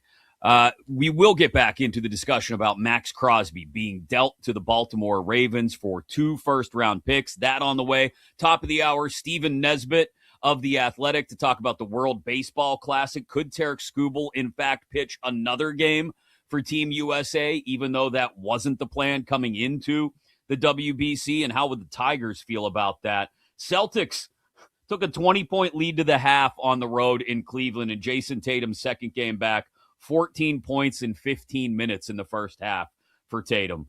Boston looking like a wagon already in just Tatum's second game back. There is somebody who will play later tonight, though, in the NBA that, dare I say, I think is going underappreciated. We'll tell you exactly who we're talking about next here on BetMGM Game Day on Westwood One Sports.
Smart takes, real stakes. The weekend starts now with BetMGM Game Day on Westwood One Sports. So, ticket punched. Northern Iowa 84-69 over UIC in the Missouri Valley Conference Championship game. They are going to the dance. High Point over Winthrop in the Big South Championship. Ticket punched. They are going to the dance. Queens University is playing Central Arkansas right now in the A-Sun Championship game. Last I checked, they were up 3 about halfway through the first half. Let me double check that because I know you're all dying to know what the score is of Queens University, Central Arkansas. 30-28 with about 3 minutes left in the first half. But tickets are getting punched, Kate. Yeah, this is an exciting time, Chris. I was hoping UIC could pull it out being here in Chicago and playing so well this season after not really having much expectation. But yeah, UNI, Panthers in the tournament. There we go. Missouri Valley. Yeah, that's right. They're in the dance. And the rest of the brackets will be revealed, obviously, with conference tournament week coming up a week from today. It is BetMGM Game Day here on Westwood One Sports and inside the Westwood One Sports app, live across North America on SiriusXM channel 375. 310-840-4910 is the number. You want to be a part of the conversation. Maybe it's in reaction to Max Crosby going to Baltimore for 2 first-round picks. An interesting twist to the Max Crosby trade as it played out over the last couple of weeks that we will get to a little bit later in the show. Plus, Stephen Nesbitt at the top of the hour from The Athletic to talk about the World Baseball Classic, a couple of games being played there this afternoon. Let me get you updated on those scores as well. Cuba was up on Colombia, and they remain up in the bottom of the 8th, 7-4. We had the Dominican put it on the Netherlands 12-1. Japan over Australia 4-3. Italy leading Great Britain right now 5-2 in the bottom of the 5th. Again, USA off today. Paul Skeens will start tomorrow night against Mexico. And who knows, we may get another Tarek Skubal start at some point in bracket play. Sounds like that's a possibility, even though Skubal said he was only going to pitch one game. We'll ask Stephen Nesbitt about that at the top of the hour. But we've talked a lot about Jason Tatum's return for the Celtics, Kate. And I think something that's been kind of lost, like even Justin Turpin, who does a great job covering the Celtics for WEEI, we were talking to him. You asked him about teams in the West that maybe would or would not be great matchups for the Celtics if they should get back to the finals this year. And there was nary a mention of the San Antonio Spurs. And they have been red hot lately. Wemby with the game-winning dunk to punctuate a massive comeback on Friday night. And they host the Rockets tonight. I think it's an 8 Eastern, 7 Central start on NBC.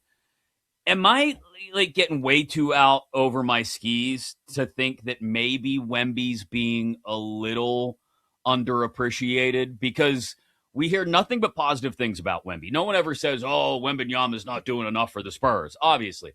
But I don't hear him being lumped in with some of the MVP candidates maybe as often as he should. It doesn't feel like there's the same fear of San Antonio coming out of the West that there is for like OKC, for example. And I don't know. I look at San Antonio, and that is the one team I would hate to have to face coming out of the West.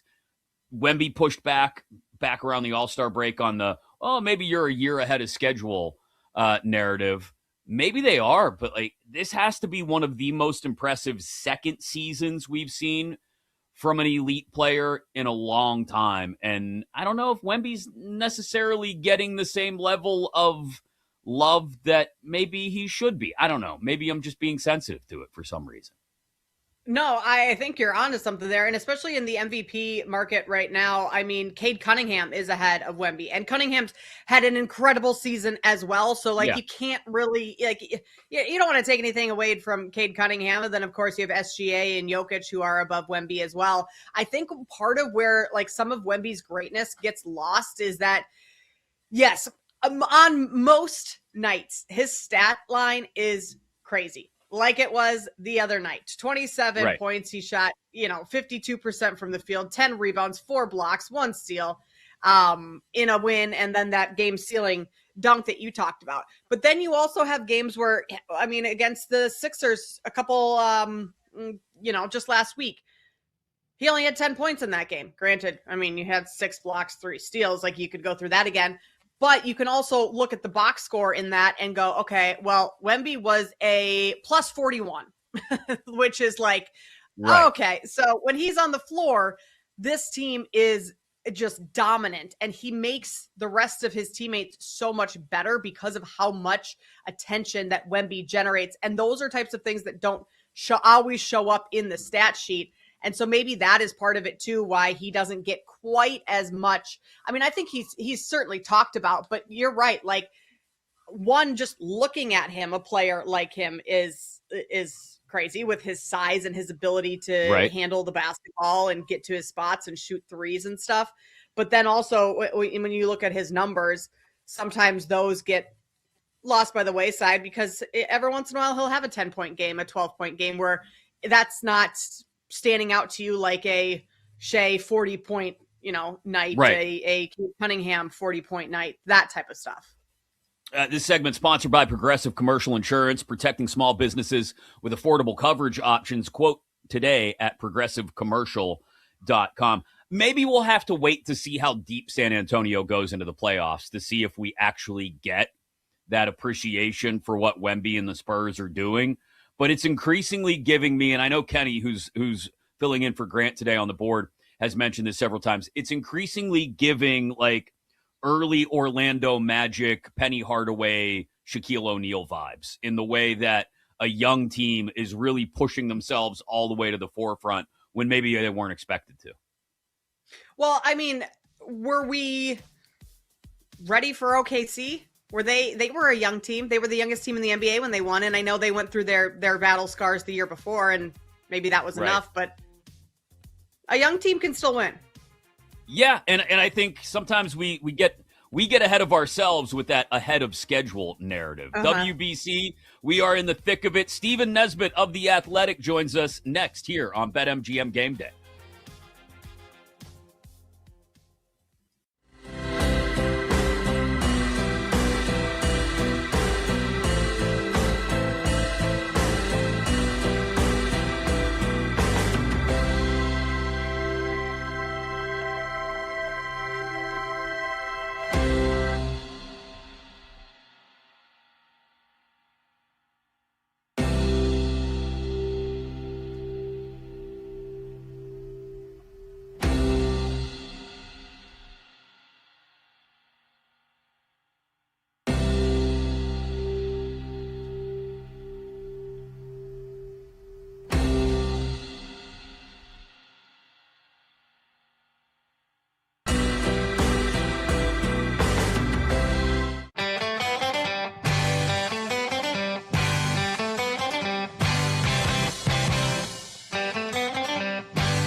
edge for the weekend slate. BetMGM Game Day continues on Westwood One Sports.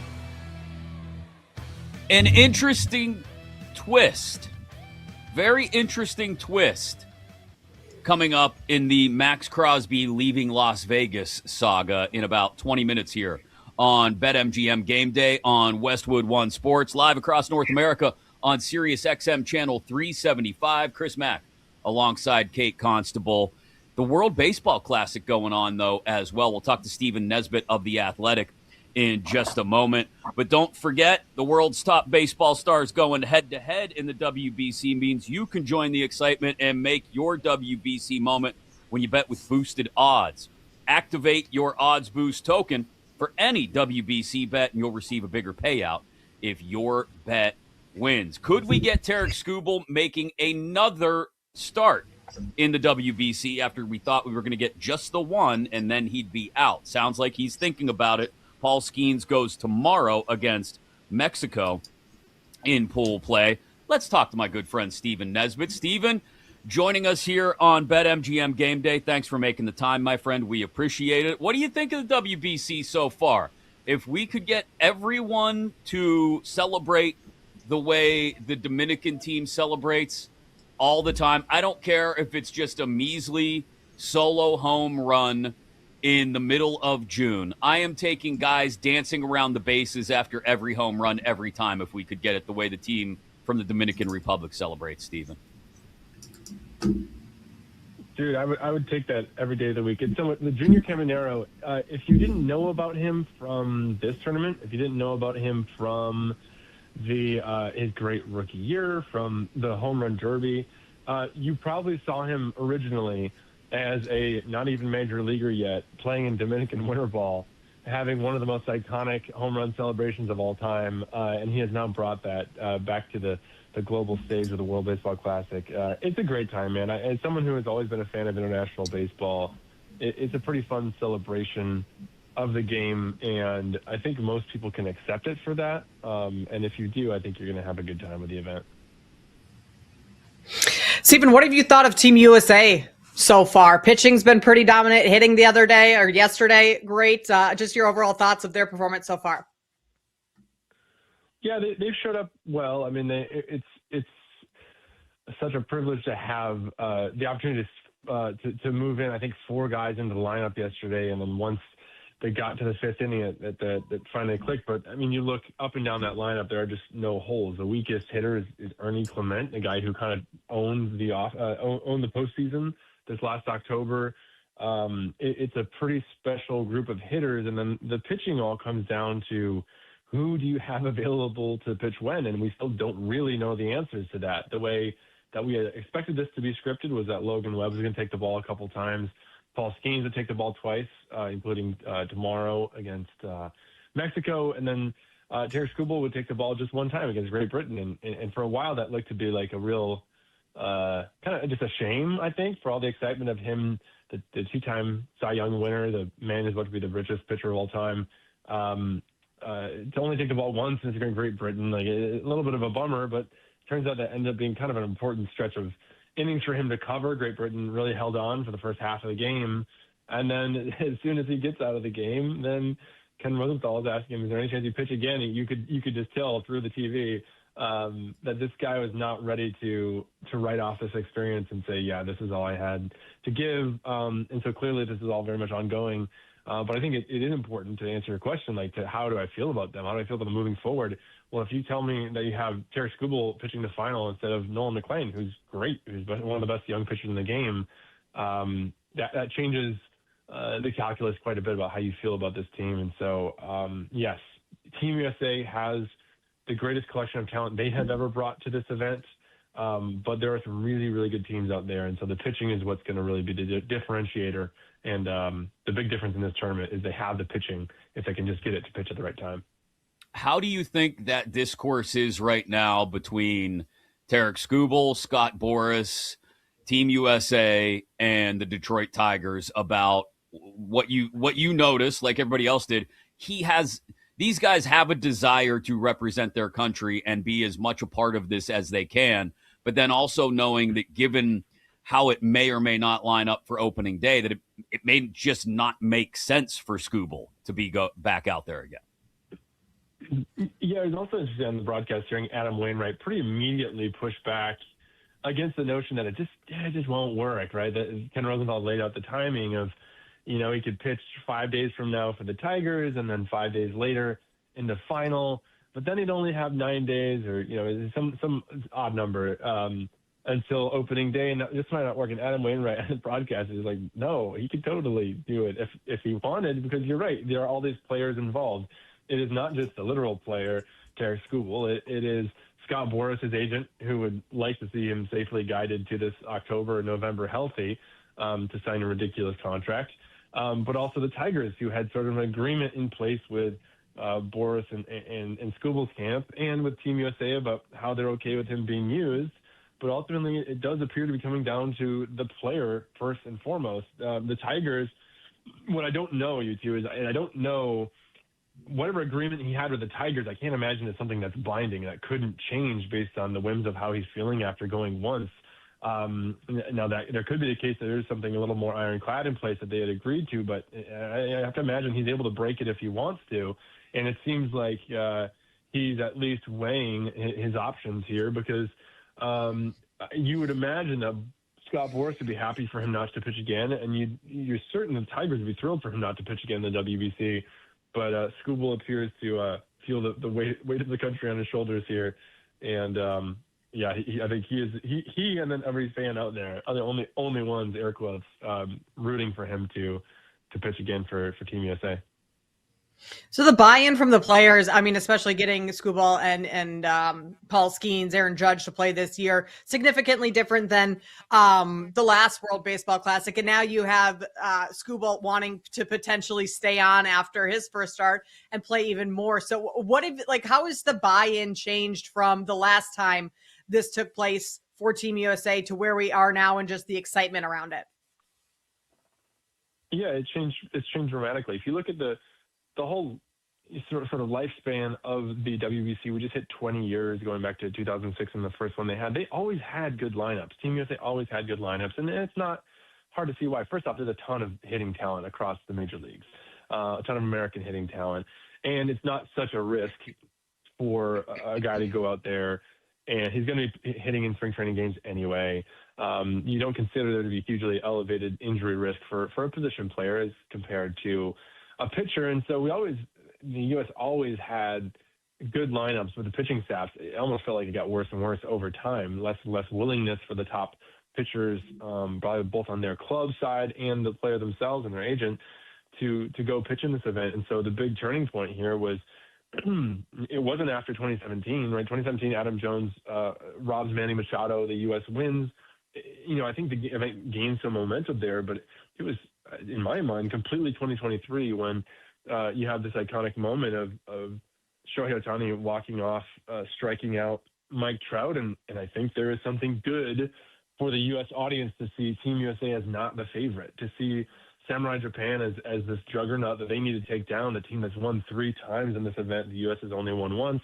And that sort of in the way the Dodgers are sort of the bad guy in baseball right now, the villain. I think Samurai Japan has been that in the WBC. And so to see your team and the best player of your country in Mike Trout take it down in that way and see the way everyone else is celebrating, well, that's a good thing for building up momentum and energy behind the event, because you see the same thing in recruiting of any sport, right? Like high school football recruits love to recruit each other to go to the same college, right? Once you get on board with something, you love to bring a few people with you to make it as good of an experience as possible.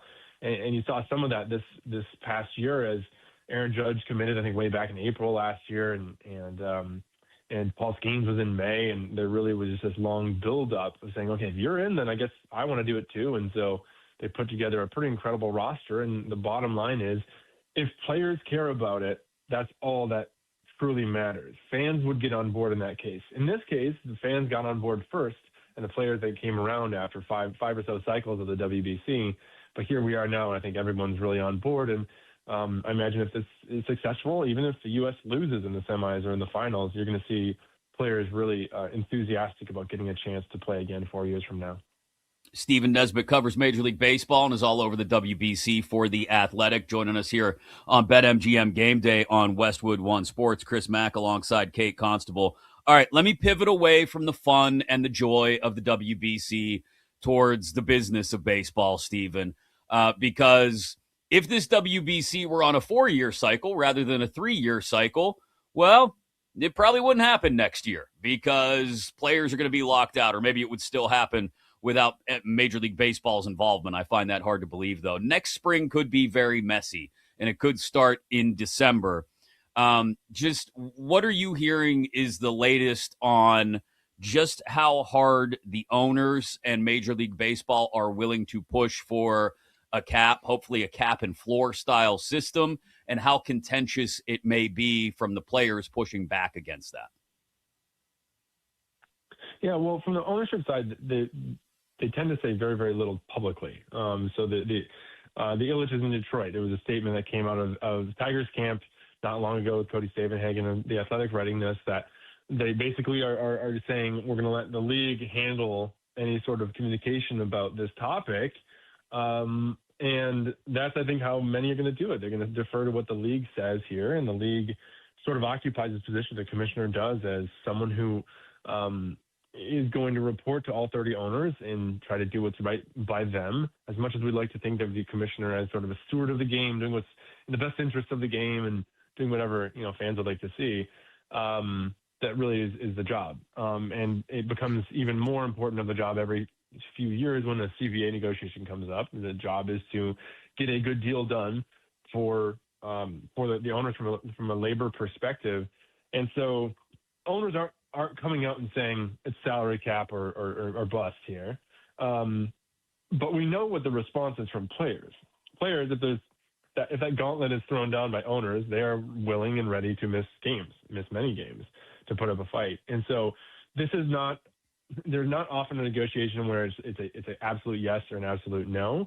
So there will be certainly sort of a grappling being done here where the idea is introduced by the ownership, which they've introduced it over the last year. It does seem like the league is ready to have this conversation in a way it didn't 4 years ago.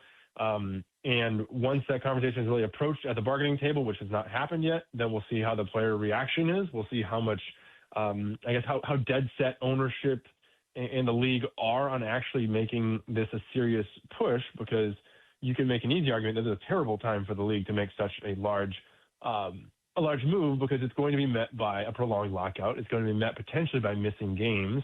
The harder they lean in, the more likely it is that we miss games. And so with national TV rights deals coming up in 28, with expansion coming up, with a lot of money coming into the sport already, is this really the time to kind of potentially go nuclear? You could argue no. You could argue this is a good time to introduce the idea, to get fans interested in the idea, but say, the players were not ready to have that conversation, and so we'll kick the can 4 years down the road. And then once you got some of these big business things out of the way, then you have that conversation in earnest 4 years from now and be willing to miss games at that point. But we know what's going to happen. If the owners say it is salary cap or bust, the players are going to push every amount of resistance and every amount of leverage they can against that, because that is the thing they are most proud of as a labor union, is that they do not have a salary cap.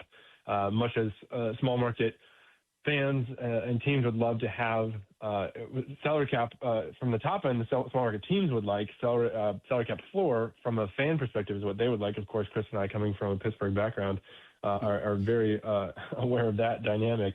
But it will be met with massive resistance from the players, and so that's when we all would have to sort of batten down the hatches and be ready for a very strange summer if the owners are going with that mentality.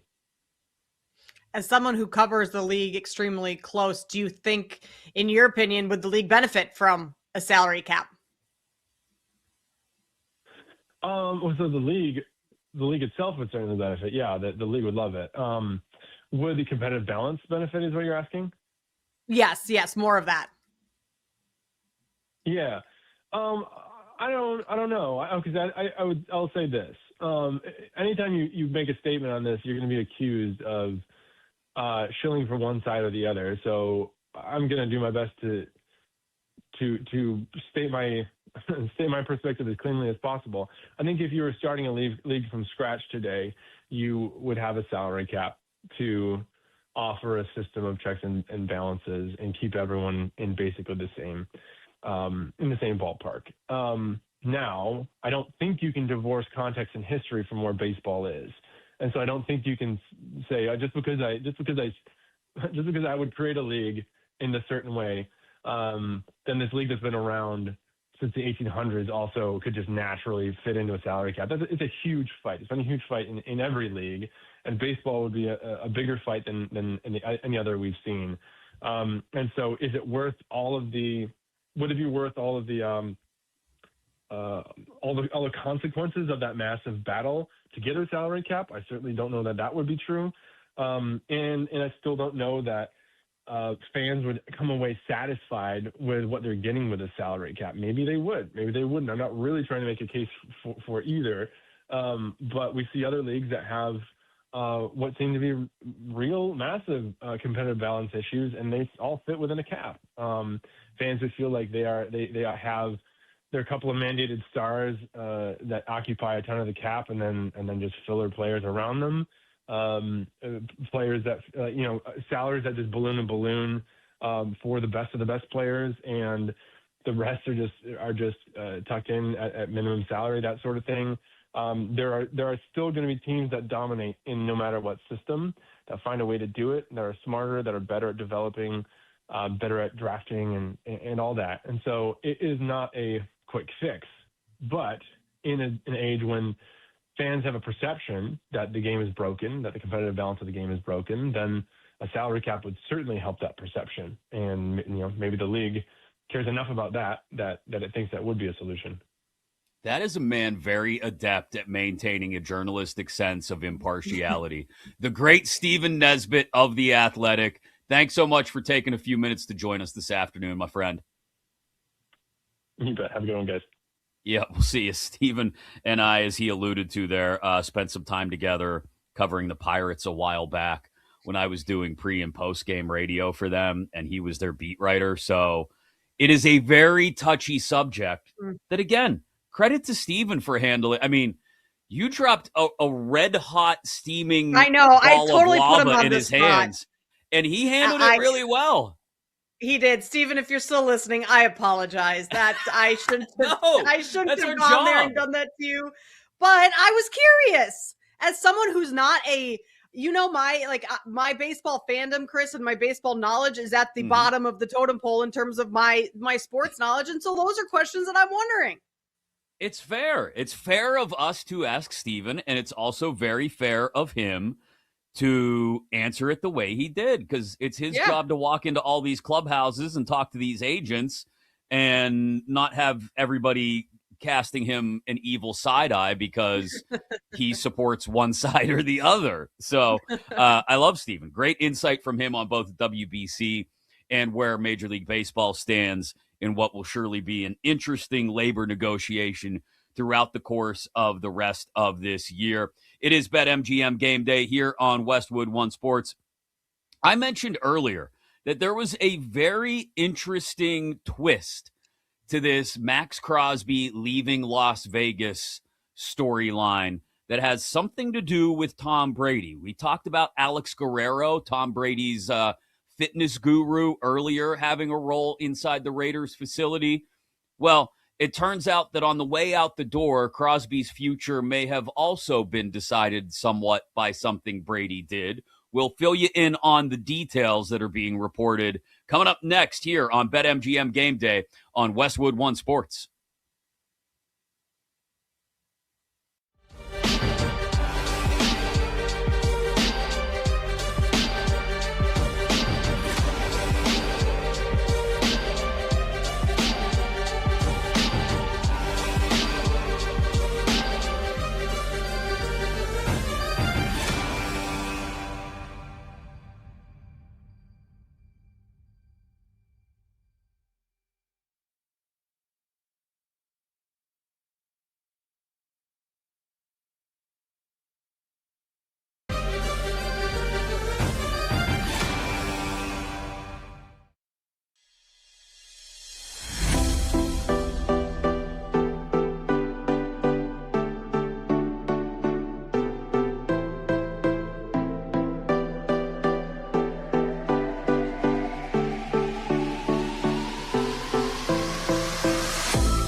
edge for the weekend slate. BetMGM Game Day continues on Westwood One Sports. You know, Kate compared Tom Brady to a Real Housewife earlier in the show, and it may have been more spot on than we really thought in the first place. I'll explain to you in just a second here on BetMGM Game Day on Westwood One Sports, always inside your Westwood One Sports app and on SiriusXM channel 375 as well. It is a busy, busy day of sports, and we're doing our best to keep you on top of everything. Celtics lead the Cavs by 10 with about 4 minutes left in the fourth quarter. Jaylen Brown has 23. Jason Tatum had, I think, 15 points in his first 14 minutes, has cooled off since then, and I'm not sure if he's even on the floor right now as they're easing him back in his second game. But a massive game for the top of the Eastern Conference there in Cleveland with Donovan Mitchell present in the lineup. So Celtics with a 10-point lead again with about 4 minutes to go in that one. We've got tickets being punched in college basketball today with Northern Iowa and High Point both winning. We've got Illinois down by 1 to Maryland right now in a Big Ten finale in College Park halfway through the first half. Michigan State and Michigan will tip off in about an hour.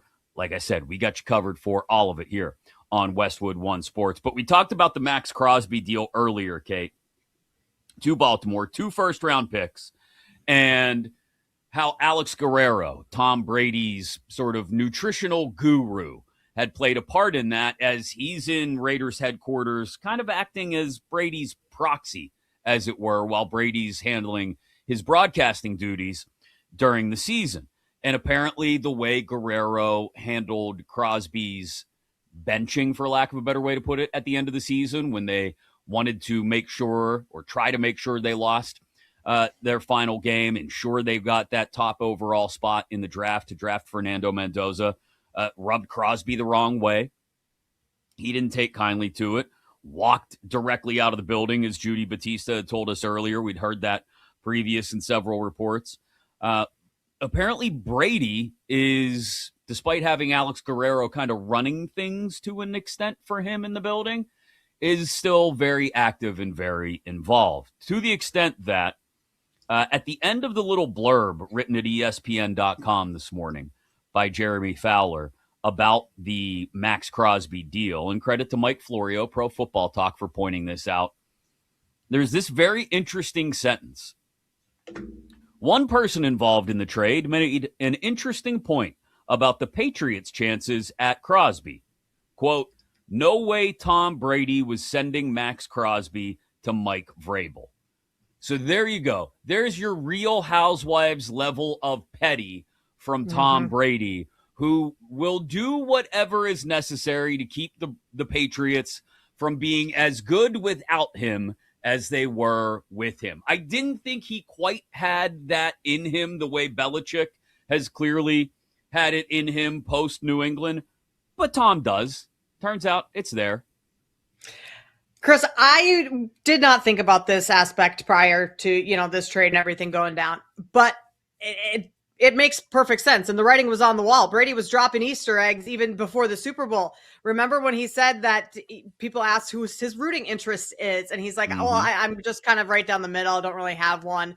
That was like, okay, maybe that's true because Clint Kubiak is likely going to be his next head coach with the Raiders, and that wasn't finalized prior to the Super Bowl, so he didn't want to, say the Patriots and piss off Kubiak. He didn't want to say, the Raiders and piss off Patriots fans. No, I think he didn't want the Patriots to win the Super Bowl because he doesn't want the Patriots to have another Super Bowl ring that isn't with Tom Brady. So this is not the first time I think we've seen some of that pettiness from Tom Brady, but it makes sense because the Belichick stuff's been doing it. He's now doing it as well. And I don't know. Do you want your franchise to succeed without you? I think if you spent that much time there and invested that much in it, I was just calling high school basketball this past weekend, and I grew up in Minnesota. I'm calling the Illinois State high school thing. But if my high school was playing in it, I would be rooting for my high school, right? Like that. And obviously, that's a completely different level. And I didn't win 6 state titles with my high school. I didn't win any, didn't even make it to state. But like, I don't know. I feel like you should want to root for who you poured so many of your years into. I just think it's odd if he's really threatened by the idea of the Patriots winning without him, because they could win 1 Super Bowl without him. They could win 2. They could win 3, 4, 5 without him. And still, he's Tom Brady. Like, he's the reason the Patriots, they have a statue of him outside of the stadium now. Like, that's just really odd to me that he would be threatened at all or feel like his legacy is threatened at all by any success for the New England Patriots. And I think there's a real valuable question to ask yourself now, and ask Tom Brady if you're a Raiders fan, which is, well, Tom, what if the Patriots had actually ponied up more for Max Crosby than the Ravens ended up giving up? Like, theoretically, I guess there's a world where, you know, let's say the Patriots had come to the table first with 2 first-round picks. They had actually said, you know what, we're willing to give multiple first-round picks for Crosby. Was Brady going to say no to that just because it was the Patriots? And at that point, it's like, wait. What are we doing here? How are we running things? Are we really carrying that sort of level of petty around with us, even when it comes to making decisions for the team that we now are partial owners of and should be working for? Well, he'd probably have to run the decision by Alex Guerrero, because Guerrero's got such a big hand in the organization right now. I mean, it's not a good look for Brady at all. No. And I just wonder, you know, if he thought, okay, the Patriots are a Max Crosby player away from getting back to the Super Bowl again this year, so I'll trade him to a team that I maybe don't think can make the Super Bowl, despite the Ravens being pretty good with Lamar Jackson. But it's not like the Raiders are going to be meeting them there this year. It's not like the Raiders are like, they're in a rebuild. It's going to be 2, 3, 4 years before they are maybe all the way up. That might be a stretch, but like, by that time, Max Crosby is going to be, 34, a little bit older and not moving quite as he typically is. So I don't know. It's not even the competitive balance, or like you don't want to send it to in a division rival or like none of that. It's just, I don't want my old team to have success because I was the man there. Yeah, it's very odd. Although I do give the Raiders credit. John Spytek, their GM, I don't know if he was the one leading the charge on negotiations with teams over how much they'd get in return for Crosby, how involved Brady was. But I will give the Raiders credit for pulling 2 first-round picks out of Baltimore. Like that, I have to give them credit for. And I have to think, especially in a situation where everybody knew Crosby wanted out, to still get 2 first-round picks is, I think, a coup. If I'm the Raiders, I'm ecstatic. I'm over the moon about getting 2 first-round picks for Max Crosby because, to your point, Crosby's not getting any younger. I still think he has some of his peak ability left in him, but he'll be 29 when this season kicks off. He turns 29 in the middle of training camp. So, you know, he's starting to approach that age where players at that position can start to drop off. So, you know, for Baltimore, it's definitely a win-now move, and I get it. You're in the heart of the Lamar Jackson era. You've moved on from your coach. Everything is about Lamar now in Baltimore. So you've got to do whatever you can to build out the rest of the roster to get more impact, and Crosby is certainly going to be an impact player on the edge for Baltimore. But 2 first-round picks for a guy that everybody in the world knew wanted out it's a hell of a job. So, again, credit to the Raiders. No credit to Brady, because it sounds like he was being a baby about this to an extent. Credit to the Raiders, though, as an organization for prying 2 first-round picks away from Baltimore for Crosby, because this gives them more runway now, more ramp to lead up to becoming more competitive sooner. And they'll have Mendoza, they'll have Bowers, they'll have Genty, and all those draft picks to at least start rebuilding the offensive line, putting things together on the other side of the ball. Like that, I think, is getting not buried, but it's being somewhat lost in all the discourse over the Crosby trade over the last couple of days is, oh, did they give too much? Yeah, a lot of us think they gave too much, Baltimore. It's more about what the Raiders should be able to do with these picks. And it would be now, I think, a massive failure if in 3 years from now, they're not a playoff team. Like, I know you're going to throw Mendoza in there to the Wolves and probably let him try to develop on the fly, learn on the job, and it may be ugly at times. But you have your pick of quarterback. You got more first-round capital. They should be able to build this out rather quickly now. Well, you named a bunch of players that they already have fairly good infrastructure with Bowers and Genty and Mendoza. Like, I mean, second year for Drake May, he's going to the Super Bowl. Second year for Caleb Williams, he's winning a division title. Jaden Daniels thrived in his first season. So it's not like, even though young quarterbacks have started to get thrown out there early and it's just kind of like figure it out, whereas a couple of years ago, they were like, Patrick Mahomes was sitting behind Alex Smith. You had Jordan Love sitting behind Aaron Rodgers and developing for a number of years. Like, that's kind of gone by the wayside. But some of these young quarterbacks are having success where, with all the draft picks, the infrastructure in place, and a really smart quarterback like Fernando Mendoza, the turnaround could be a lot faster for the Raiders. Yeah, and I think conversely in Baltimore, it's got to hit now. Like, you can't. There's no more reason, and that's hard. You brought it up earlier. A rookie head coach, a young, inexperienced offensive coordinator, and a quarterback who basically is the most powerful guy in the building outside of the GM and the owner right now in Lamar Jackson.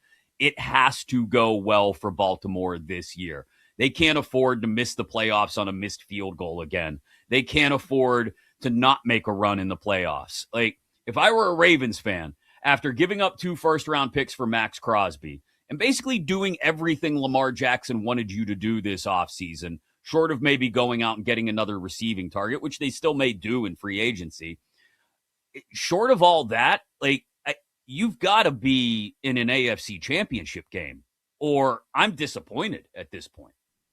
Well, also, their star running back, Derrick Henry, who still is a very capable running back, but like, he's not getting any younger, and we've aged out running backs at what, like 26 now, 27. We're like, oh, you're old. Well, Derrick Henry's up there, and he's not getting any younger. He's only going to likely slow down in his career too, that would take a massive weapon off the field if he is, not able to be at his peak over the next couple of years.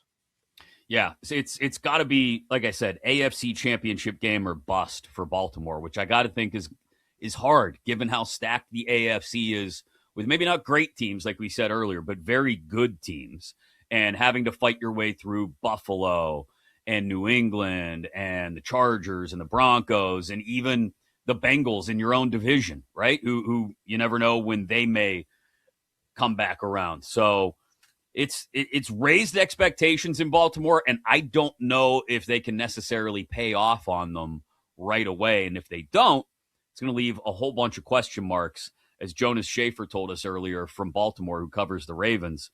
Maybe it's not the rookie head coach who bites the bullet. Maybe it's not the cost of the GM, but somebody's head will roll, if not several of them, if they don't meet those expectations right away.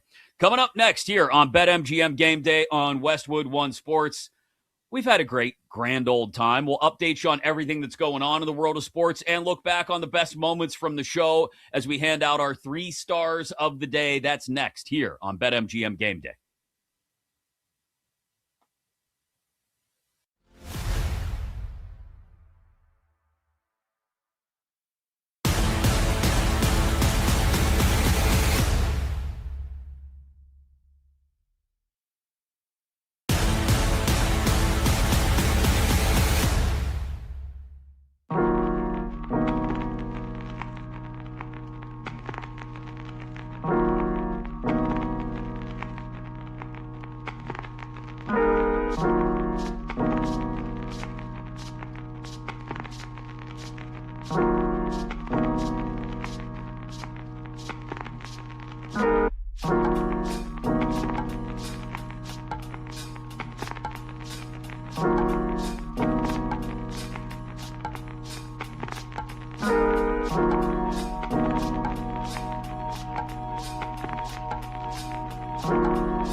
The bets, the breakdowns, the big games. BetMGM Game Day continues on Westwood One Sports. Tickets getting punched to the dance. Northern Iowa winners earlier today in the Missouri Valley Conference Championship game. High Point over Winthrop in the Big South Championship. And it looks like Queens University, who is up on Central Arkansas right now with about 4.5 minutes left, 68-59, should be punching their ticket here soon as the Atlantic Sun champions. Of course, the brackets get released a week from today. We are all over it here on BetMGM Game Day on Westwood One Sports, live across North America on Sirius XM Channel 375. I'm Chris Mack, Kate Constable alongside. And with so much college hoops coming up, there's no better place to be during March matchups than Vegas. This year, college basketball fans, you can win a VIP trip to the Court of Legends event featuring the Cavender twins. Simply place bets, and your position on the leaderboard will determine if you win one of the 25 grand prize packages. All you got to do, sign into your BetMGM account, opt into the promotion, then start placing sports bets of at least $10 to climb the leaderboard. You can make this March one to remember. Join the Court of Legends leaderboard and make it legendary with BetMGM. So we will give you our 3 favorite moments of the show with our 3 stars of the day in just a couple of minutes. But, Kate, we would be remiss if we didn't throw out at least a bet or 2 here at the end of the show that we've had our eyes on that maybe people could consider later this afternoon or this evening. Yeah, and I'm going to go with a game that's going to be tipping off here in about an hour. Michigan State and Michigan. We've talked about it a lot throughout the show today. I think Michigan is laying a few too many points. I see some 10.5s out there. I think the consensus across the board is 9.5 right now, and I would take those points with Michigan State. This is a rivalry game between these two teams. They don't like each other. Final game of the regular season. Michigan has just been dominating outside of that, loss to Duke, but that's nothing to, get down on, is a loss to Duke on a neutral court, right? But through the Big Ten, they've just been dominating, that you wonder if maybe they overlook Michigan State a little bit, ready to get to the tournament. If anything, I think just Michigan State brings it today. When these two teams played earlier in the season, Michigan State only shot 17% from 3. They only hit 4. And so they lost by 12. But I think this one is going to be significantly closer this afternoon. So I'm going to go with the points with Michigan State. I like that one. Yeah, it feels like a little too much. I'm with you on that one. Although on the road in the Big Ten, who knows? We'll see. But definitely a massive one for Michigan State to stay solidly on the second seed line going into the NCAA tournament. This is just a vibes bet, okay? We talked about Wemby about an hour ago. Victor Wembanyama and the Spurs have been rolling lately. They are at home against the Houston Rockets tonight. It's an 8 Eastern tip, 7 Central on NBC. And I'm going to take Wemby over points and rebounds. It's listed at 35.5. It's a little heavy, but I'm going to go over anyway because 25 points and 10 boards feels like it should just be penciled in every night for Wemby. Yeah, he hasn't hit it a couple times in the last few weeks, but I'm going to go with it anyway. 25 points, 10 boards, and then just give me one more of either, and we'll hit the over. Wemby over points and rebounds, 35.5. So that is one I will be getting in here as soon as we wrap up the show here on BetMGM Game Day. This segment sponsored by Progressive Commercial Insurance, protecting your business vehicles 24/7. See if you can save at progressivecommercial.com. So, you know how they name the 3 stars at the end of a hockey game, right, Kate? Oh, yeah. Okay. And I have an unabiding love for the game of hockey, but not just the game of hockey, but like kitschy nostalgia level hockey. Like, you remember the Hartford Whalers back in the day, right? Like Gordie Howe played for him at the end of his career, the great Ron Francis. I'll take your word for it. Yeah, the Hartford Whalers used to play this song called Brass Bonanza. It is wonderfully kitschy and late 70s, early 80s. But I like to combine these two things as we celebrate everything we've done over the last nearly 5 hours and give people our 3 stars of the day. Hit it. There are all these players involved. it is not just the literal player, Tarik Skubal. It is Scott Boras, his agent, who would like to see him safely guided to this October or November healthy to sign a ridiculous contract. But also the Tigers, who had sort of an agreement in place with Boras and Skubal's camp and with Team USA about how they're okay with him being used. But ultimately, it does appear to be coming down to the player first and foremost. The Tigers, what I don't know, you two, is, and I don't know whatever agreement he had with the Tigers, I can't imagine it's something that's binding, that couldn't change based on the whims of how he's feeling after going once. Now, that there could be the case that there's something a little more ironclad in place that they had agreed to, but I have to imagine he's able to break it if he wants to. And it seems like he's at least weighing his options here, because you would imagine that Scott Boras would be happy for him not to pitch again, and you're certain the Tigers would be thrilled for him not to pitch again in the WBC.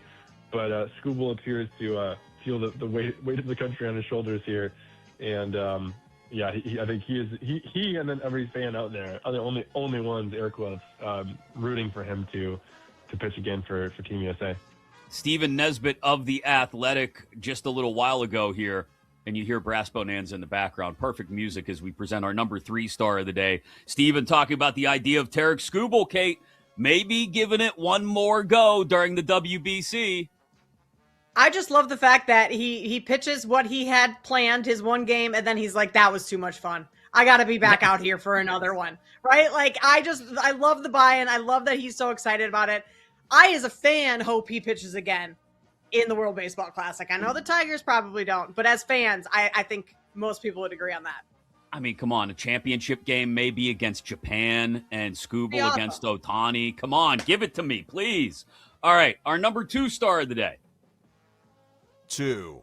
I mean, I'll probably just go with the other 2 teams that are going to be 1 seeds. It's going to be Arizona or it's going to be Florida. Florida is the defending national champion.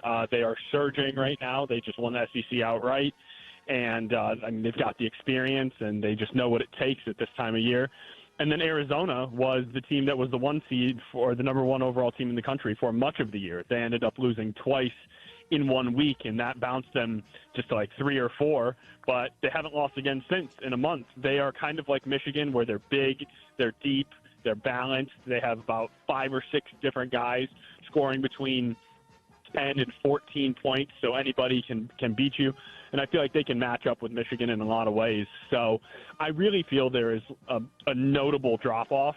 Not that any of the 2 seeds or 3 seeds couldn't beat a 1 seed, but the top 4 teams in the country, and maybe you could throw UConn in that mix as well. I think there's just kind of half a tier below, while the other 2 seeds, like the Michigan States, the Iowa States, they are a full step below. So Tony Garcia, there's a couple teams, but earlier talking about teams that could beat Michigan when it comes down to it in the NCAA tournament, Kate.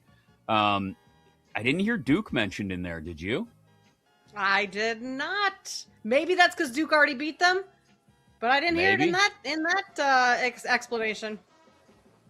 Our number 1 star of the day. 1. I mean, I think they have other holes, but nothing was as glaring as that. And there wasn't, I don't want to say it's an easy fix, because giving up that much draft capital is not easy, but like nothing was as obvious a fix as inserting Max Crosby into that defense. This is a team that historically has won on the backs of its defense. Now, obviously, when you've got a talent like Lamar Jackson, you can win with your offense, but the defense had really backslid last season, and it was a glaring problem, and it's especially glaring when, on the days when Lamar is not on the field, when he's hurt. So Judy Batista of NFL Network talking about the addition of Max Crosby. She thinks, Kate, that's enough. It could fix the defense. I don't know if I'm there yet with Baltimore. Yeah, I'm not sure I'm there yet either, Chris, but we will have to wait and see. At least the Raiders will be extra fun to watch this year if they weren't already, with Crosby on that defense. Yeah, I mean, Crosby, Garrett, Watt, all in the same division. Run for your life, NFC or AFC North quarterbacks. Been fun hanging with you for the last several hours. We'll do it again next week. Thanks to Zach, Max, and Kenny for making it all work behind the scenes. For Kate Constable, I'm Chris Mack. This has been BetMGM Game Day.